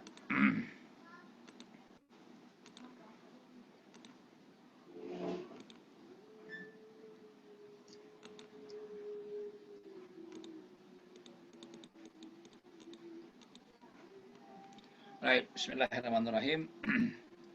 Assalamualaikum warahmatullahi wabarakatuh. I hope, yeah, I hope all of you in the good health, right? And inshallah, all of us in the good condition, and also in the wudu, right? So I hope all of you in the wudu. You have ablution, yeah, Hanan Hussein, you have ablution, yeah. Okay. Uh, Waqf and its role in achieving SDGs, Sustainable Development Goals, Indonesia case. So I'm Dr. Hendri Tanjung from Indonesian Waqf Board. I'm a member of Indonesian Waqf Board. So I think all of you has known about Waqf. Let's just take a brief. But before that, I want to introduce myself. Alda has introduced me. I got my PhD from Islamabad, International Institute of Islamic Economics, International Islam University, Islamabad. That's why I asked Haran Hussein, can you speak Urdu? Otherwise, we can speak a little, Torah, Torah. Torah, Torah. छोटा-छोटा मालूम है. I am a member of Waqf Indonesian Board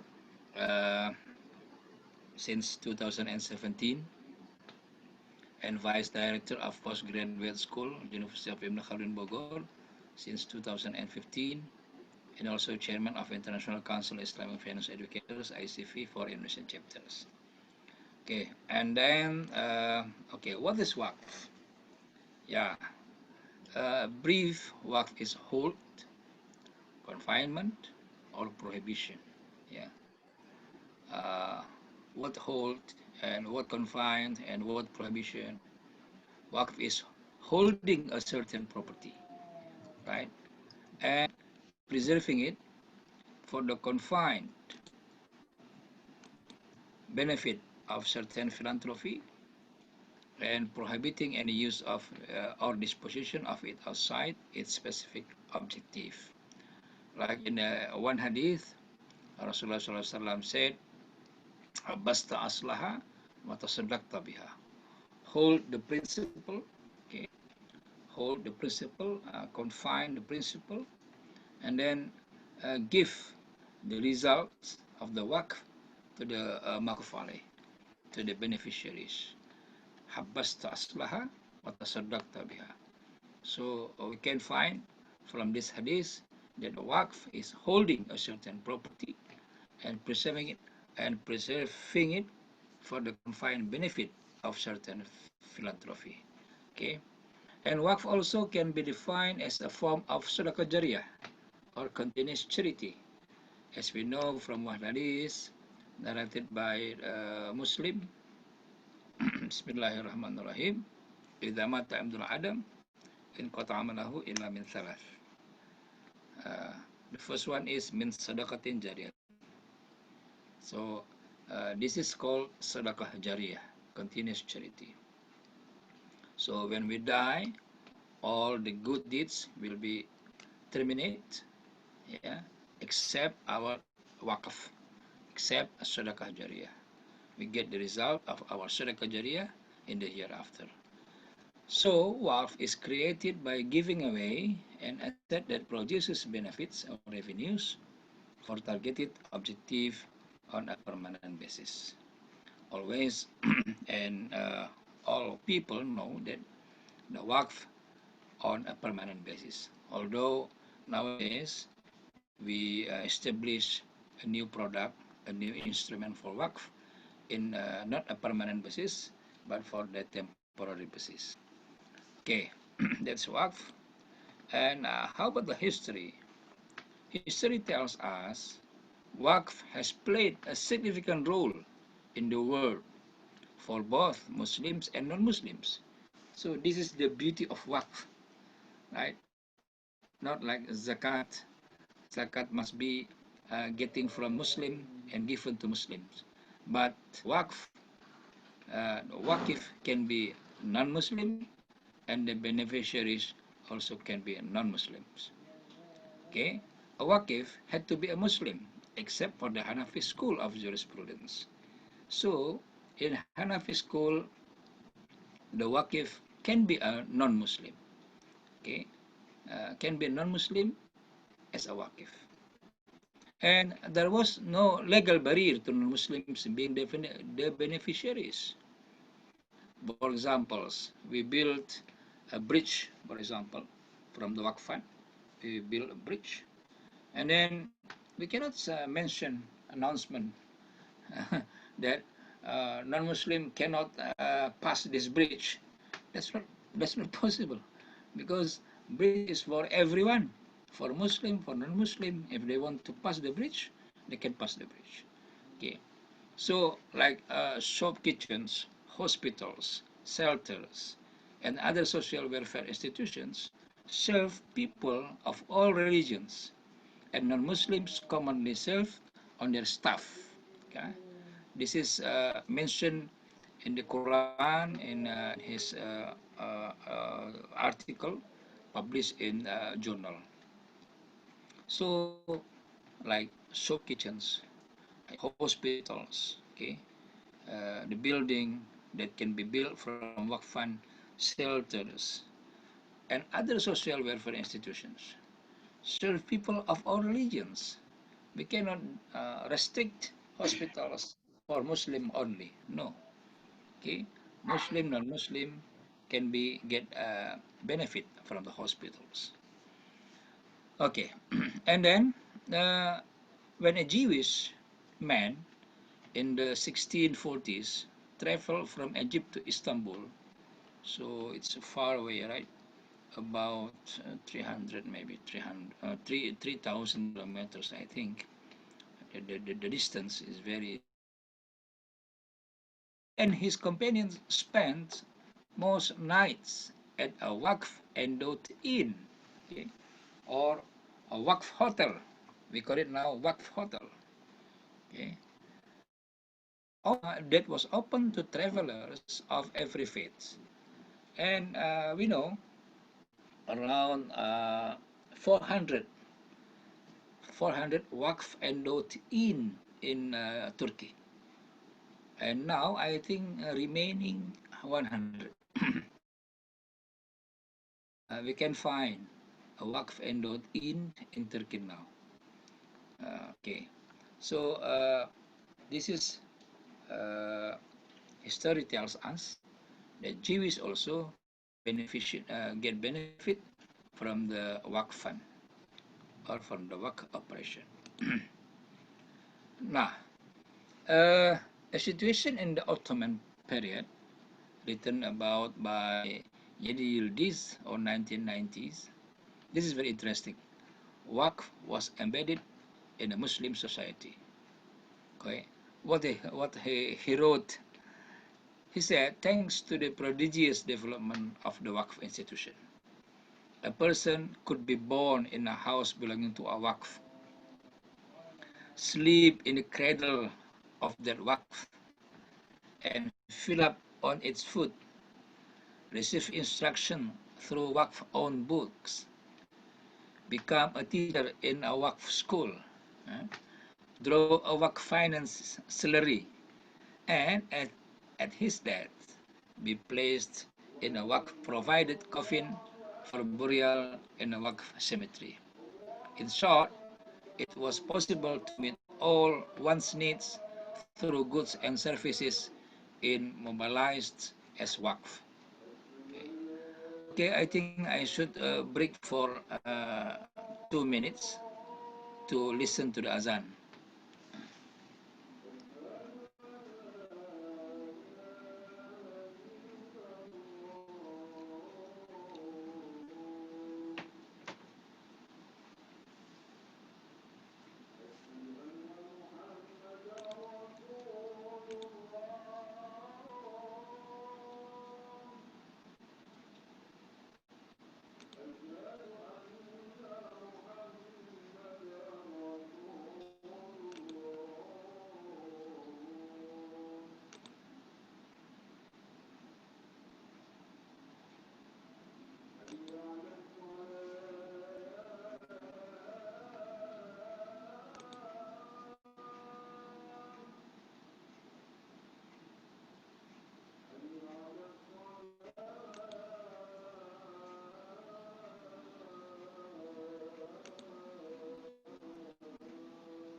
Allah.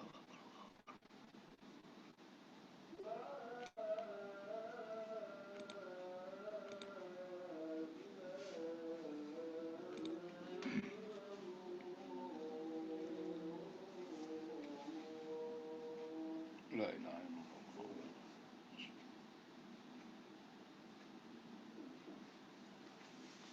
Okay, so this is very interesting. Someone born in the Waqf hospital and then sleep in the cradle of Waqf and then get food from its food and then school in the school Waqf owned and then get a book from Waqf owned books and then become a teacher in Waqf school. Okay, draw a Waqf financially and the last one, his death be placed in the Waqf provided coffin for burial. So all our life, from born to the death, filled up with the Waqf property. This is very interesting that situation in the Ottoman period written by Yadi Yildiz. This is the beauty of Waqf when we successful to establish a Waqf culture in our society. Okay, in the venture of Islam, Marshall Hudson observed that the Waqf system eventually became the primary vehicle for financing Islam as a society. Okay, so this is not Muslim, but he observed that the Waqf system eventually became the primary vehicle for financing Islam as a society, as I mentioned before. Nowadays, cash Waqf has become increasingly popular, particularly for its flexibility, which enables the Waqf potential benefit to be distributed to the poor in any location. And then cash Waqf has two forms. The first is used for free lending to beneficiaries and the Akad Qardul Hasan contract. And the second is invested with its net return assigned to Waqf beneficiaries. So the first one and the second one we have applied in Indonesia about these two forms of cash Waqf. Okay, cash Waqf investment in general, the principal funds are continuously invest in the potential investment opportunities in the role as Waqf Fund investment manager, the Mutawalli or Nazir on behalf of the Waqf institution may allocate a portion of Waqf funds to direct investment, financial portfolios, and to finance small medium enterprises on the basis of a profit loss sharing system. The greater the investment returns, the greater the amount of funds that can be allocated to poverty alleviation programs, written by Masita 2007. This is about a cash Waqf investment. I will explain you later on. And how about cash Waqf in Indonesia? Actually, the fatwa has been launched 18 years ago on 11 May 2002. There are 5 points in the fatwa. The first point is cash Waqf or Waqf an-Nuqud is Waqf donated by individuals, groups of individuals, or legal entities in cash. The second, cash Waqf includes securities. Okay, for example, stocks, shares, obligation, or sukuk, Islamic obligation, etc. Money donated as Waqf is not forbidden or jawaz. Cash Waqf can only be distributed and allocated for anything not against Sharia or Islamic law. And the last one, the existence of Waqf funds should be conserved. Waqf funds cannot be transferred to anyone. This is the 5 points of the fatwa issued by the Majlis of Ulama Indonesia or Indonesian Ulama Board on dated 11th of May 2002. And then also in our regulation in the Act number 41 2004, cash Waqf also included in the Act about Waqf. Okay, now we go to the Sustainable Development Goals. What is SDGs? What is Sustainable Development Goals? Because our topic is the role of Waqf in Sustainable Development Goals. The SDGs are the blueprint to achieve a better and more sustainable future for all. Okay, we can see later on 17 of the goals of the SDGs. All is very, very important and sustainable future for all. They address the global challenges we face, including those related to poverty, inequality, climate change, environmental degradation, peace, and justice. Because the SDGs not only economic angels, also the aspect of social, the aspect of environment, the aspect of climate, the aspect of poverty, etc., including the aspect of peace and justice. The 17 goals all are interconnected, and in order to leave no one behind, it is important that we achieve them all by 2030. So this is nearby, only 10 years more we will reach 2030.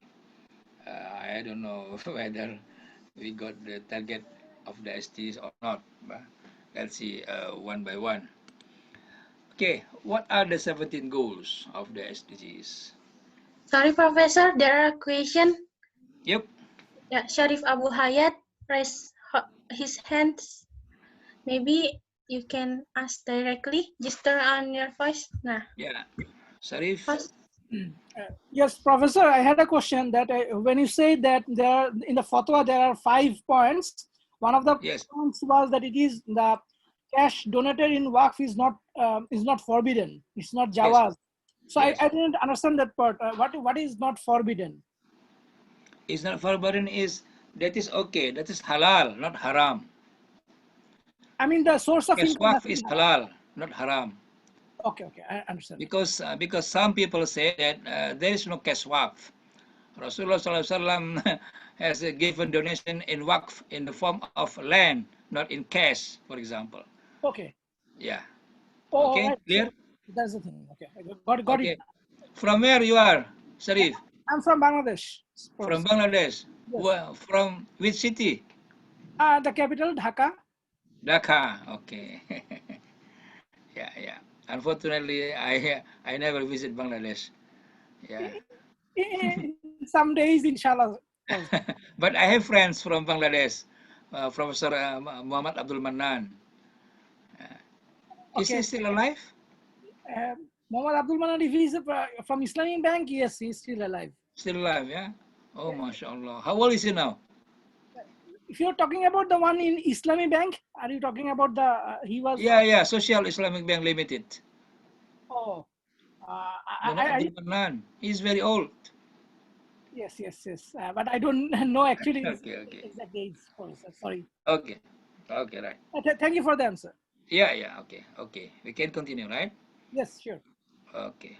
So 17 goals of the SDGs. 1. No poverty. 2. Zero hunger. 3. Good health and well-being. 4. Quality education. 5. Gender equality. 6. Clean water and sanitation. 7. Affordable and clean energy. 8. Decent work and economic growth. 9. Industry, innovation and infrastructure. 10. Reduced inequalities. 11. Sustainable cities and communities. 12. Responsible consumption and production. 13. Climate action. 14. Life below water. 15. Life on land. 16. Peace, justice, and strong institutions. 17. Partnership. So you can see, right? All 17 goals is not economic per se. Also, there are some climate, some environment, some peace, justice, equity, etc. Okay, now how Waqf deal with these 17 goals? Right. Okay, we will enter one by one. No poverty. Okay, around 836 million people experience absolute poverty in the world. This is huge, very huge number. 836 million. Oh my God. Yeah. Experience absolute poverty in the world. So compared to 7 billion people in the world now, I think around 13%. 13% of the people in the world experience absolute poverty in the world. How about in Indonesia? 26.42 million people experience poverty in Indonesia, March 2020. Okay, and this is like almost Malaysia population, right? Malaysia population, I think about 30 million people, or around 5 times of Singapore population, or around 3.5 times of the Jordan population, because Jordan population around 7 million people. Okay, so poverty real in our world. Poverty is there. So what can be done? What can we do to eliminate or to eradicate the poverty? And this is there is a picture here about the global Waqf institution. They have a program of build a Waqf rice granary or granary to release farmers from poverty. Right. So we call it in Bahasa bangun lumbung beras wakaf.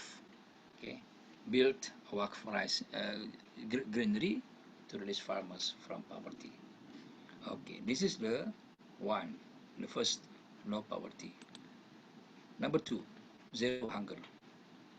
More than 1/3 of the world's food is waste. Okay, so Bazir is there. The food and agriculture sector offers key solutions for development. Okay, and uh, is central for hunger and poverty eradication. So Indonesia nowadays uh, make a Waqf a program of Waqf agriculture land start from 50,000 rupiah. Okay, so this is for agriculture only, land for agriculture, for cultivate rice or paddy. Okay, this is for cash waqf. You can pay for only 50,000, and then we pool the fund, and then from the fund we buy the land, and then we cultivate paddy and rice, and then the result we give to the poor people. This is zero hunger. Number three, good health and well-being. Ensuring healthy lives, and promoting the well-being for all at all ages is essential. Okay, health is very, very important to sustainable development. So we build hospital based on Waqf, or we call it Waqf hospital. For example, in the picture, there is a hospital built by the Waqf Fund. The name of the hospital is Rumah Sehat Terpadu. This hospital managed by Nazir Dompet Duafa, located at Parung Bogor, nearby my city. Okay, around 15 kilometers from my house. This is about good health and well-being. Number four, quality education. Obtaining a quality education is the foundation to improving people's lives and sustainable development. In the picture, we can see one of the university in Jakarta. The name of university is Al-Azhar Indonesia. Al-Azhar University Indonesia, not in Egypt, right? Because there is also Al-Azhar University in Egypt, but this is in Indonesia. And this university was built by the Waqf Fund. One of 1,000 schools, madrasah, and university based on Waqf. Al-Azhar University Jakarta, Indonesia, is one of the thousands education institutions built by the Waqf Fund. 5. Gender equality. Achieve gender equality and empower all women and girls. Economic growth must be inclusive to provide sustainable jobs and promote equality. Through Waqf Microbank. This is also the new bank in Indonesia, Waqf Bank, but not only Waqf Bank, but we put micro between Waqf and bank, so it is called Waqf Microbank. Established October 2017, until now, Waqf Microbank has 56 branches in 18 provinces in Indonesia, accumulating financing 48 billion to 43 and 300 customers, and all the customers are women and all micro enterprises, not small but micro enterprises, very, very small. Gender equality is not only a fundamental human right, but a necessary foundation for a peaceful, prosperous, and sustainable world. Empower women and girls and ensure their equal rights. One of 3 women has experienced physical and or sexual violence. You can see in the picture that is Bank Wakaf Mikro or Waqf Mikro Bank in Nawawi Tanara. This is the place of the Vice President of Indonesia in Banten Province. You can see that our President, Mr. Jokowi, hold a microphone to to talk or to have a discussion with customers of the Waqf Microbank. 6. Clean water and sanitation. Indonesia has a program 100-0-100. What is that? 100 water access, 0 slum area, and 100 sanitation. Okay, and this 2020 actually, this program targeted 2020. Save water. Water scarcity has troubled more than 40% of the world's population. You can see in the picture, and before there is no toilet, after there is a toilet, and not only toilet, this is health toilet for the sanitation of the people in Indonesia. And then this is also built by the Waqf Fund. Okay, because it PAWI, pengelola aset wakaf. Yeah. Seven, affordable and clean energy. This Waqf program had been implemented by Badan Wakaf Al-Quran.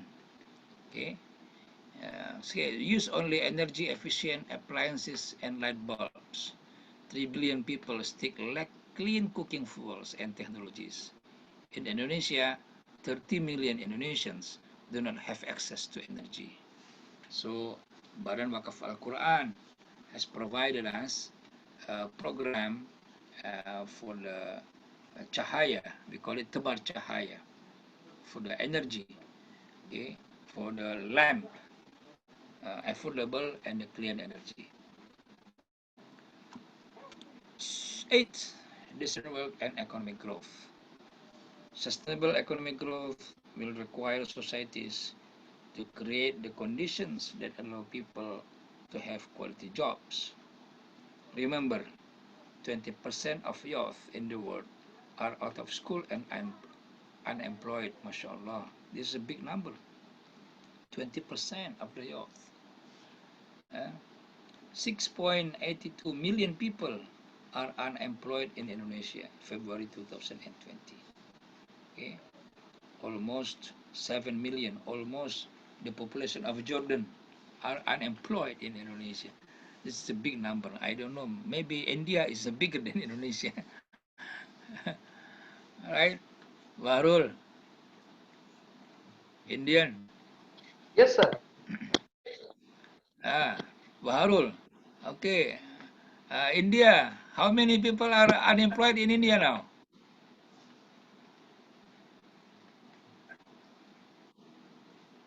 Barul, Yes, how many people? unemployment right now it is very high. Yeah, very high. I want to know the number. How many? How many people? Employment, the latest figure is around 9.21%. That is, we are 100 million people. More than that. More than that? More Yes, than 27 million at the age of 20 to 30 years. We have unemployed youth. Okay. Okay, let's say 10 million, right? It is 27 million. 27 million. Oh my God. Yes. MashaAllah. 27 million unemployed in India. Oh. Yes. Yeah, In the age group of 18 to 20 to 30 years. Okay, okay. Okay. And then like what can be done by Waqf institution? This is one of the institutions. We call it Rumah Zakat. Waqf for small and micro enterprises, launched by Rumah Zakat for 40,000 small and medium enterprises. So they will give capital for you to have enterprises, for small enterprises. Okay. 9. Industry, innovation, and infrastructure. Investment in infrastructure are crucial to achieving sustainable development, no doubt. This is very known to all people. And this is bridge and Waqf for bridge has been launched by Rumah Waqaf Indonesia. So this Waqf institution name is Rumah Waqaf. They built several bridges to to make easy transportation for the people in the villages, for the villagers, I mean. Okay. 10. Reduce inequalities. There is no discrimination between normal and disabled. So this is the problem of normal and disability. One of the programs of Chagar Foundation is the foundation for the disability, is Waqf House for Autist Children at Tangerang. Tangerang is one city near to Jakarta, around 19 kilometers from Jakarta, and there is a Waqf House for the autists, and this is initiated by the Chagar Foundation, okay, for the autist children. 11. Sustainable cities and communities. 9 out of 10 urban residents breathe polluted air in the world. Oh my God, yeah. Only one is not. 9 out of 10 urban residents breathe polluted air in the world. And for this, Waqf Indonesia at Bandung has launched bus Waqf for urban students to minimize air pollution. So for the urban students, they provide bus school, and then they get pick up and then take the students back to their home to minimize air pollution. Okay, this is 11. 12. Responsible consumption and production. On-site foundation in Indonesia launched program Trash Waqf. We call it in bahasa wakaf sampah or sedekah sampah. The goal is to turn trash into blessings. The result of the waste sold will be used for the foundation's operational costs. Okay, so one of the program in SDGs like recycled paper, plastic, glass, and aluminium. By 2050, the equivalent for almost 3 planets could be required to sustain current lifestyles. MashaAllah. Okay, so this is one Waqf institution, we call it on-site foundation. So launch a program Trash Waqf or Sedekah Sampah. Okay. 13. Climate action. Okay. Global emissions of carbon dioxide have increased by almost 50% since 1990. So what does it mean? What does it mean that there will be climate change if you do not provide any solution from now? So the solution is, one of the solutions is use renewable energy. Like in the picture, you can see that in some village they use the solar system.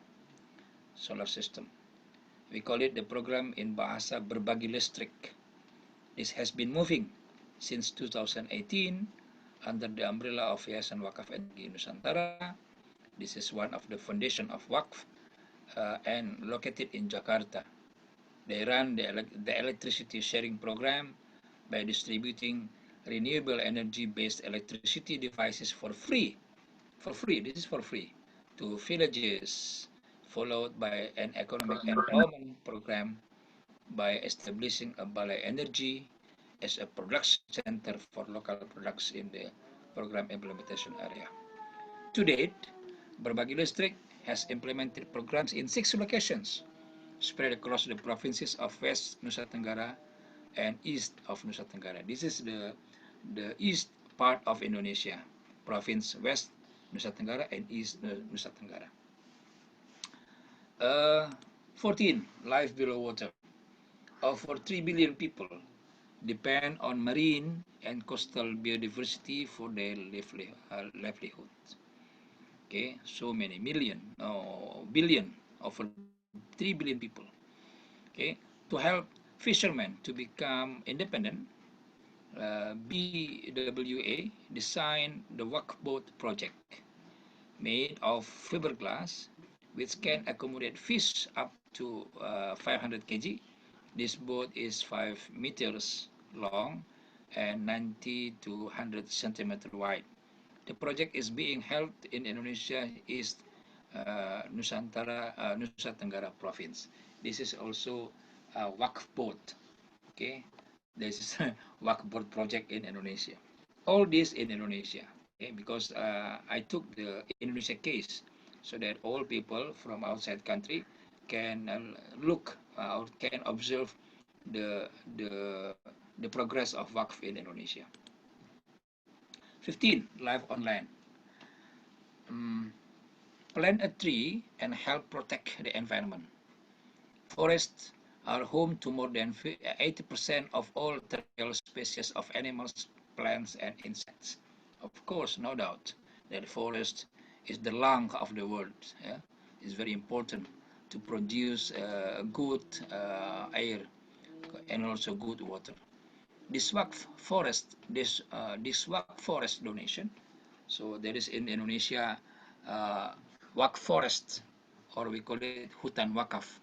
This forest donation is a form of direct conservation action through the purchase of critical land. So we purchase the critical land and then we plant a tree and we conserve, we make a conservation program until the land become the forests. Later, it will be earmarked to build forests that function ecologically, both as a source of water and as a carbon sink, where birds, honeybees, primates, and other special nests. Then it will be Waqf and certified. Means the land of the Waqf certified as a Waqf property. Since January 2017 until now, the Land Preparation Committee has purchased approximately 4 hectares of land in Jantu Aceh Besar as a pilot project. A forest will be built on it before being donated. So this is also the other program of Waqf in Indonesia. 16. Peace, justice, and strong institutions. Stand up for human rights. In 2018, the number of people fleeing war, persecution, and conflict exceeded 70 million people. So these are the victims of the war, the victim of the fleeing, the victim of the conflict. Yeah, in the world, exceeding 70 million people. Hundreds of thousands of refugees in northern Syria are increasingly depressed by the escalation of the conflict that continues to occur.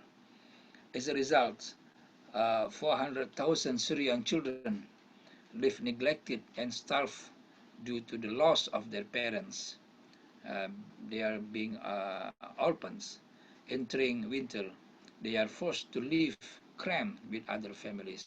Some of them are even threatened with living neglected. It has been nearly 8 years since the Syrian brothers live under the pressure of conflict. This time, let's lighten their burden by building an orphanage for Syrian children through our cash Waqf. So this is one project of the Waqf institution in Indonesia, build a house for the refugees, for the children to continue their lives. 16 is the last one. Lobby partnership for the goals. Lobby your government to boost development financing. Achieving the SDGs could open up 12 trillions US dollar of market opportunities and create 380 million new jobs by 2030. Revitalize the global partnership for sustainable development. So this is Indonesian Waqf Board has a global partnership, for example, to the Cambridge IFA, who has giving us award, Global Good Governance Award 2019, the left one, the picture in the left side, and then in the center, the core principle of Waqf effective operation and supervision. This is also a global partnership with the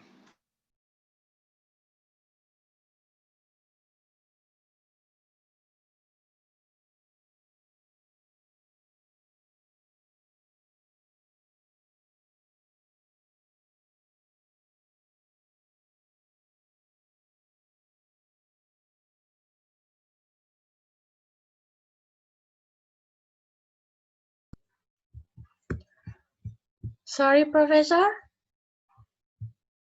I thought your signal.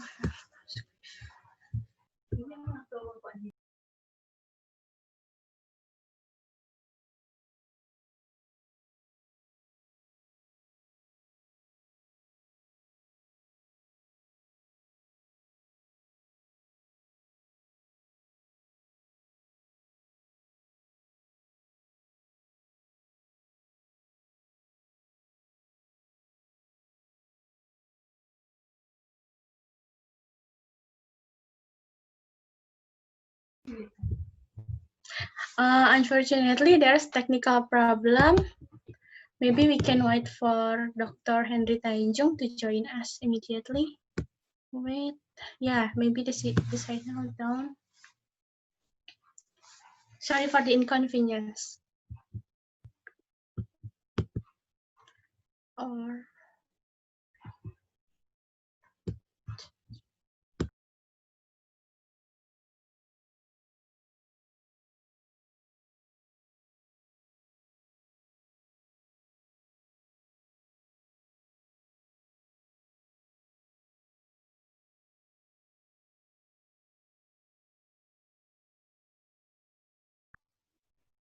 for anyone who have a question to ask to Dr. Hendri Tanjung, you can leave your question via the chat room. So when the Dr. Hendri Tanjung already joined, we can ask it to him. Thank you. Wait a minute. Sorry for the inconvenience.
Or maybe, is there any participant from outside Indonesia want to tell how the SDGs, Waqf SDGs in their country, in your country?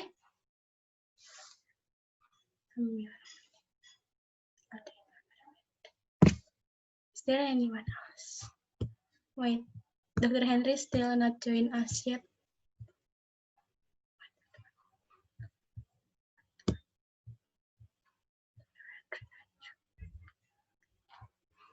Is there anyone else want to share about the Waqf SDGs?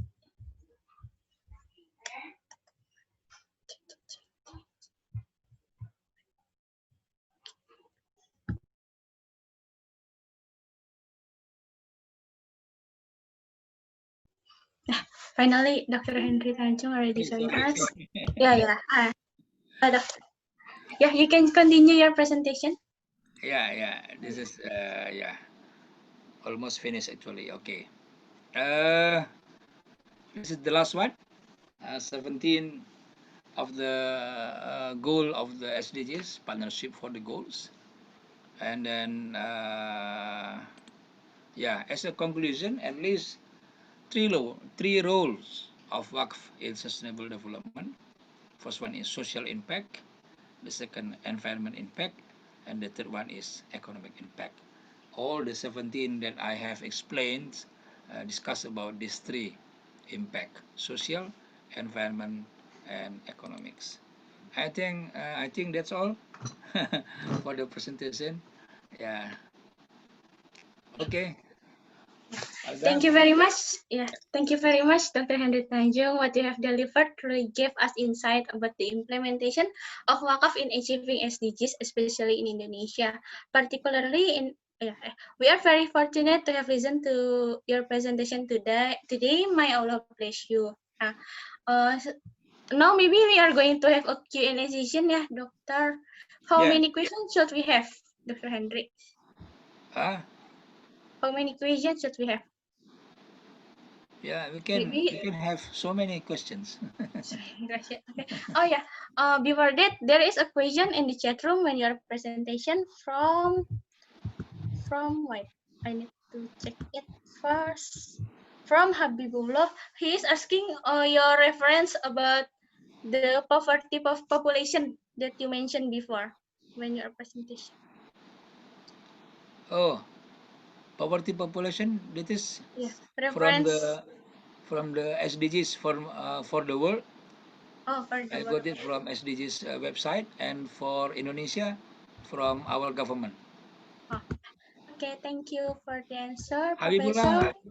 where is he come from? What is his nationality? Habibullah, can you hear me? Yeah, Brother. Yes, Professor. Habibullah, how are you? Thank you for wonderful presentation. I'm doing fine. How about you, sir? Thank you for the good presentation. We really What is your nationality, Habibullah? From Nigeria. From Nigeria, right. Yeah. I have some friends from Nigeria actually, also. I'm writing. I mean, the paper related to the topic. For the reference, I really enjoyed it. So I need to, refer to your references. That's why. Yes. You can use it. Yeah, you can use it. I give you license. Yeah, no problem. Okay.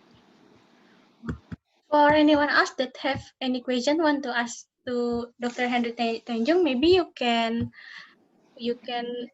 turn on your microphone and ask Dr. Hendri Tanjung directly. Oh, Assalamualaikum. Yeah, Waalaikumsalam. I'm Hanan, doctor. Yes.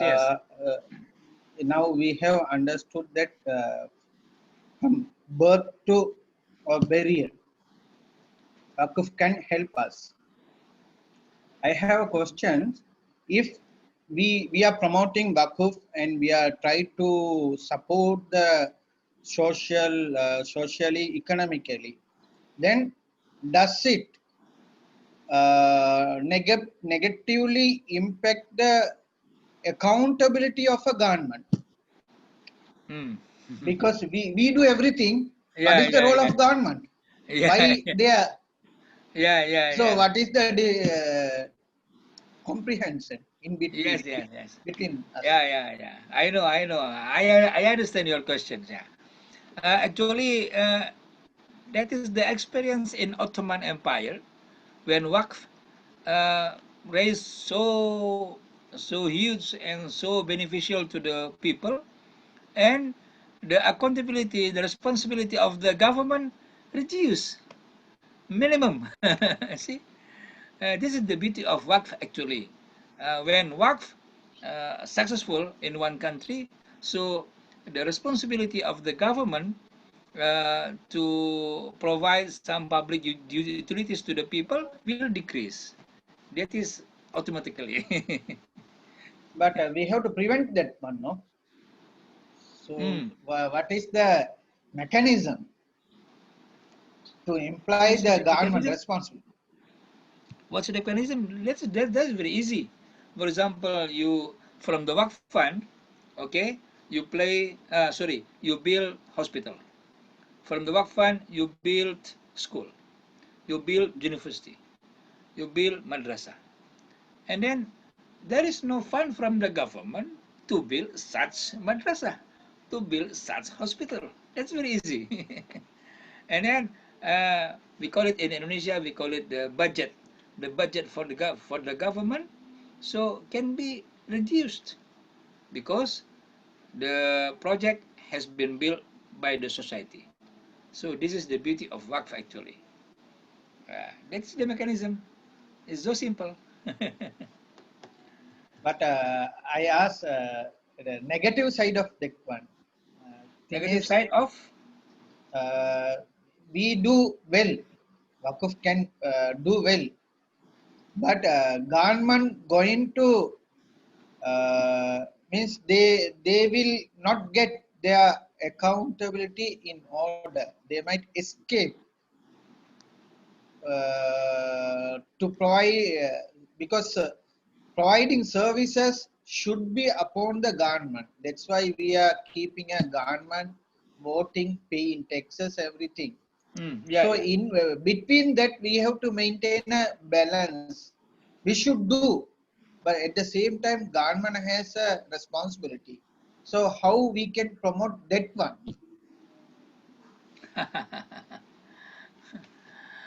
Yeah, actually, there is three allocation of resources in Islamic point of view, right? The first one is for public utilities or public sector. The second one is for the private sector, and the third one is the voluntary sector.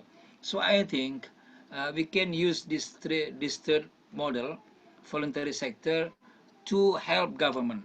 Okay, let government build the public sector, and then he will maintain the buildings, the property, etc. Okay, let's the government do it, but we can, as a society, we can help in the voluntary sector.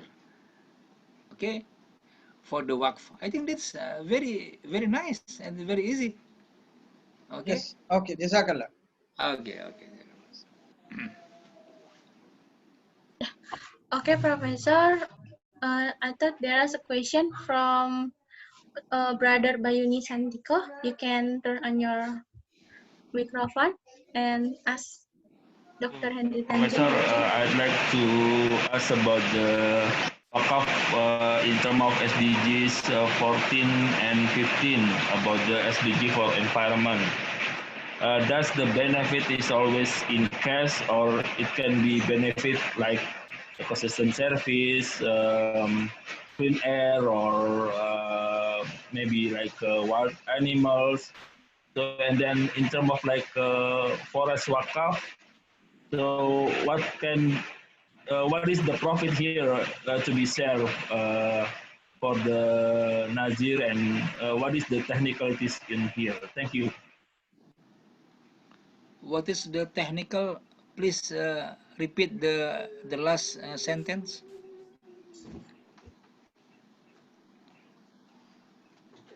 Yes, Prof. Hello, Bayuni. Yes. Please repeat the last sentence. What for is the forest Waqf? Yeah, in terms of forest Waqf, yes. Yes. What is the benefit to be shared? Is it the share in cash, or it is share in terms of clean air or ecosystem service, water service, or yeah? Yeah. Of course, sharing in the clean air, clean water. So this is like a conservation. But when you once the forest in Waqf system, so until Qiyamah, the the forest Waqf is still forest. So this is the aim or the goal of the Waqf forest. Okay, clear, yeah? Okay, clear. Yeah. Right. Yeah, okay. Okay.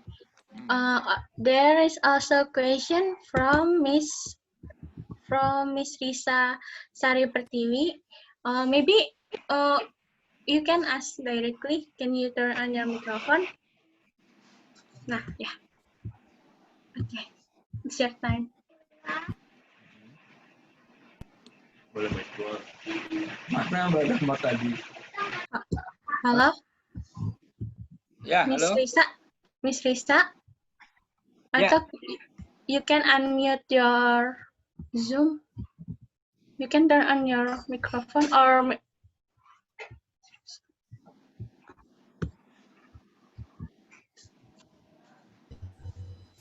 Miss Risa, would you ask directly or Yeah, maybe Risa. oh yeah, okay. Bismillahirrahmanirrahim. Assalamualaikum warahmatullahi wabarakatuh. Waalaikumsalam warahmatullahi. Doctor, my name is Risa from Universitas Airlangga. I'm curious about Yeah. the use of Waqf fund in other Muslim countries to support SDGs. Please, can you explain? Shukran, Doctor.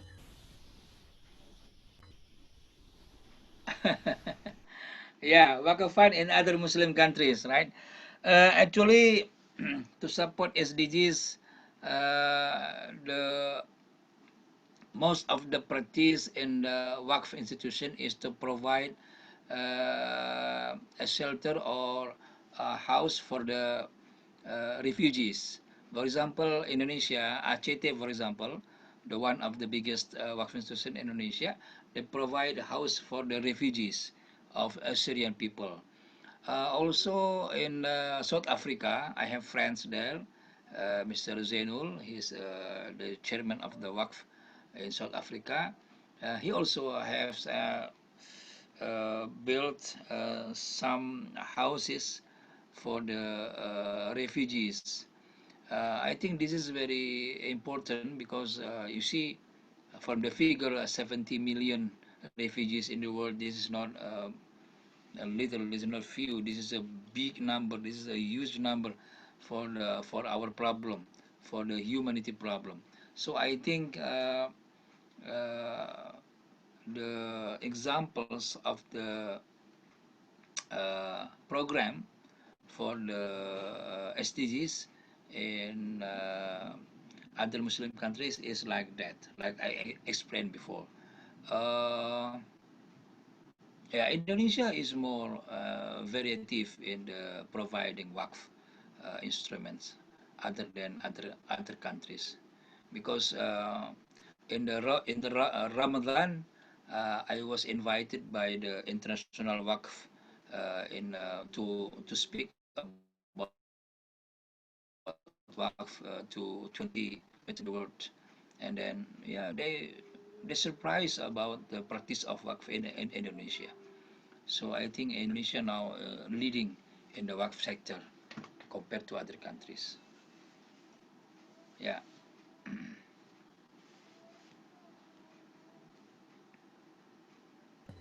Thank you, Doctor.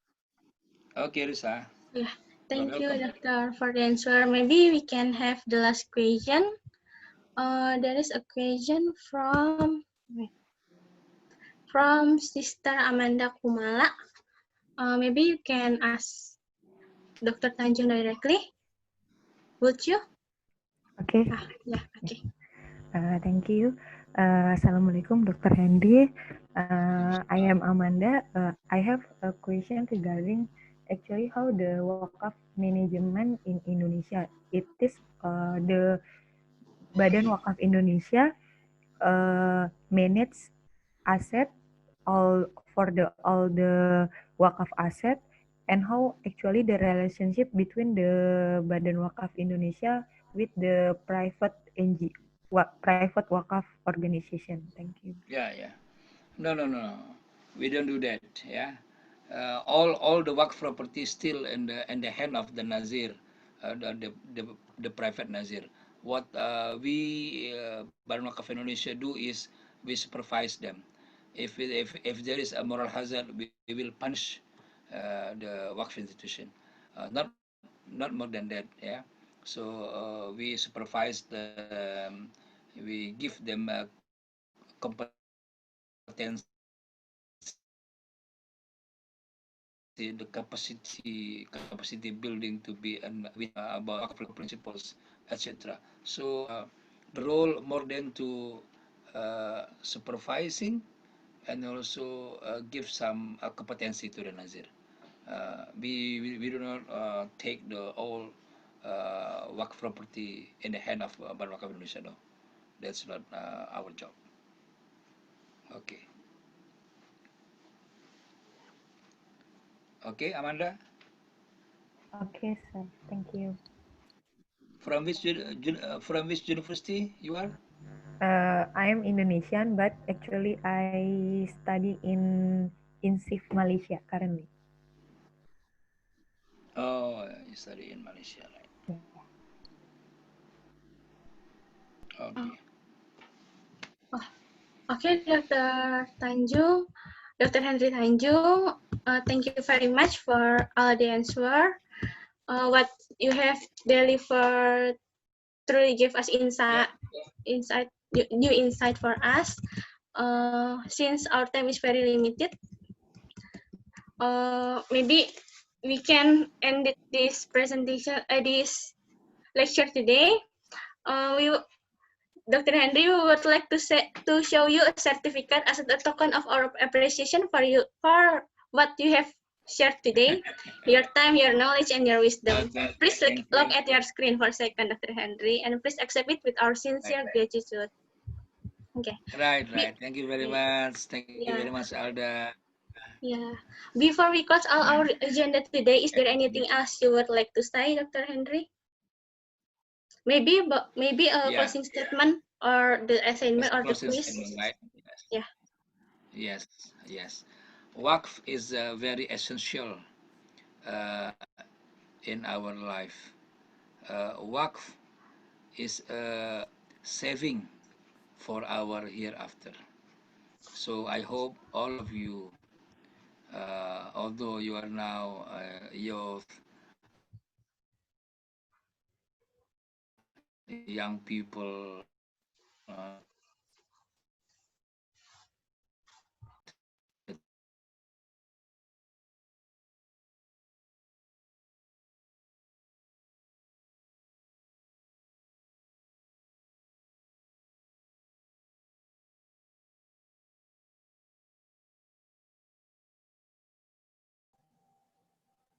There is no voice. I think Dr. Hendri have problem. Yeah, there is a problem with the site now. Since Bogor is in training right now.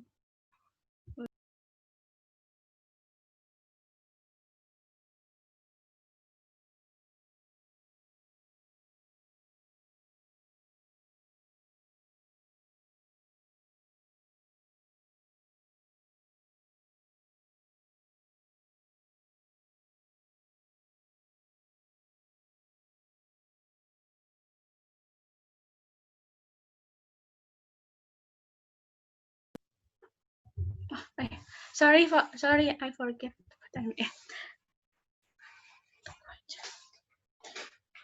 Maybe we can wait for Dr. Hendri Tanjung for minutes.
Maybe we wait for Dr. Hendri Tanjung for a minute.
Sorry for the inconvenience.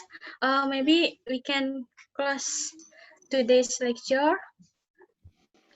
And since Dr. Hendri Tanjung may not be able to join again. Yeah, hello. Oh, Hello. yeah. Hello. Yeah, Yeah. already join. Yeah. Maybe we can continue the closing. Yeah, only still several words. So I'd like to say that all of you has to study the Al-Quran in Surat Al-Munafikun, Surat number 63, verse 9, 10, and 11. Okay, you should study this first to give you spirit to pay or to give waqf in the life, so that you can get the benefit in the hereafter. I think that's all for my close statement. Thank you. Assalamualaikum warahmatullahi wabarakatuh. Waalaikumsalam warahmatullahi wabarakatuh. Thank you, Dr. Hendri Tanjung. Ladies and gentlemen, brother and sister, Alhamdulillah, our agenda today has come to an end. We would like to express our gratitude to all our distinguished lecturer, Dr. Hendri Tanjung, who have shared their valuable time, knowledge, and wisdom on today's session. We would also like to express our gratitude to all of participants who have attended our lecture today until the end. May Allah bless us all. We also would like to ask your forgiveness as you find many inconvenience from us and especially from me as a master of ceremony. Before we close, we would like to remind all of participants that there are a group assignment from Professor Raditya. You can check in the OCW website. And for today's agenda, we'll start at the same time as today at 4 o'clock in the evening, Western Indonesia time. The lecture for tomorrow will talk about the role of Islamic microfinance in welfare society, which will be delivered by Professor Habib Ahmad, and also about the current issue in Islamic microfinance, which will be delivered by Dr. Muhammad Obaidullah. We would also like to remind all participants about the assignment, pre-test, and post-test. Please kindly check your account at the website ocv.ipb.ac.id using your username and password. This is the end of our agenda today. Let's close by saying hamdalah, alhamdulillahirabbil alamin, and doa kifarah majelis. Wallahu a'lam. Wassalamualaikum warahmatullahi wabarakatuh. Waalaikumsalam warahmatullahi wabarakatuh.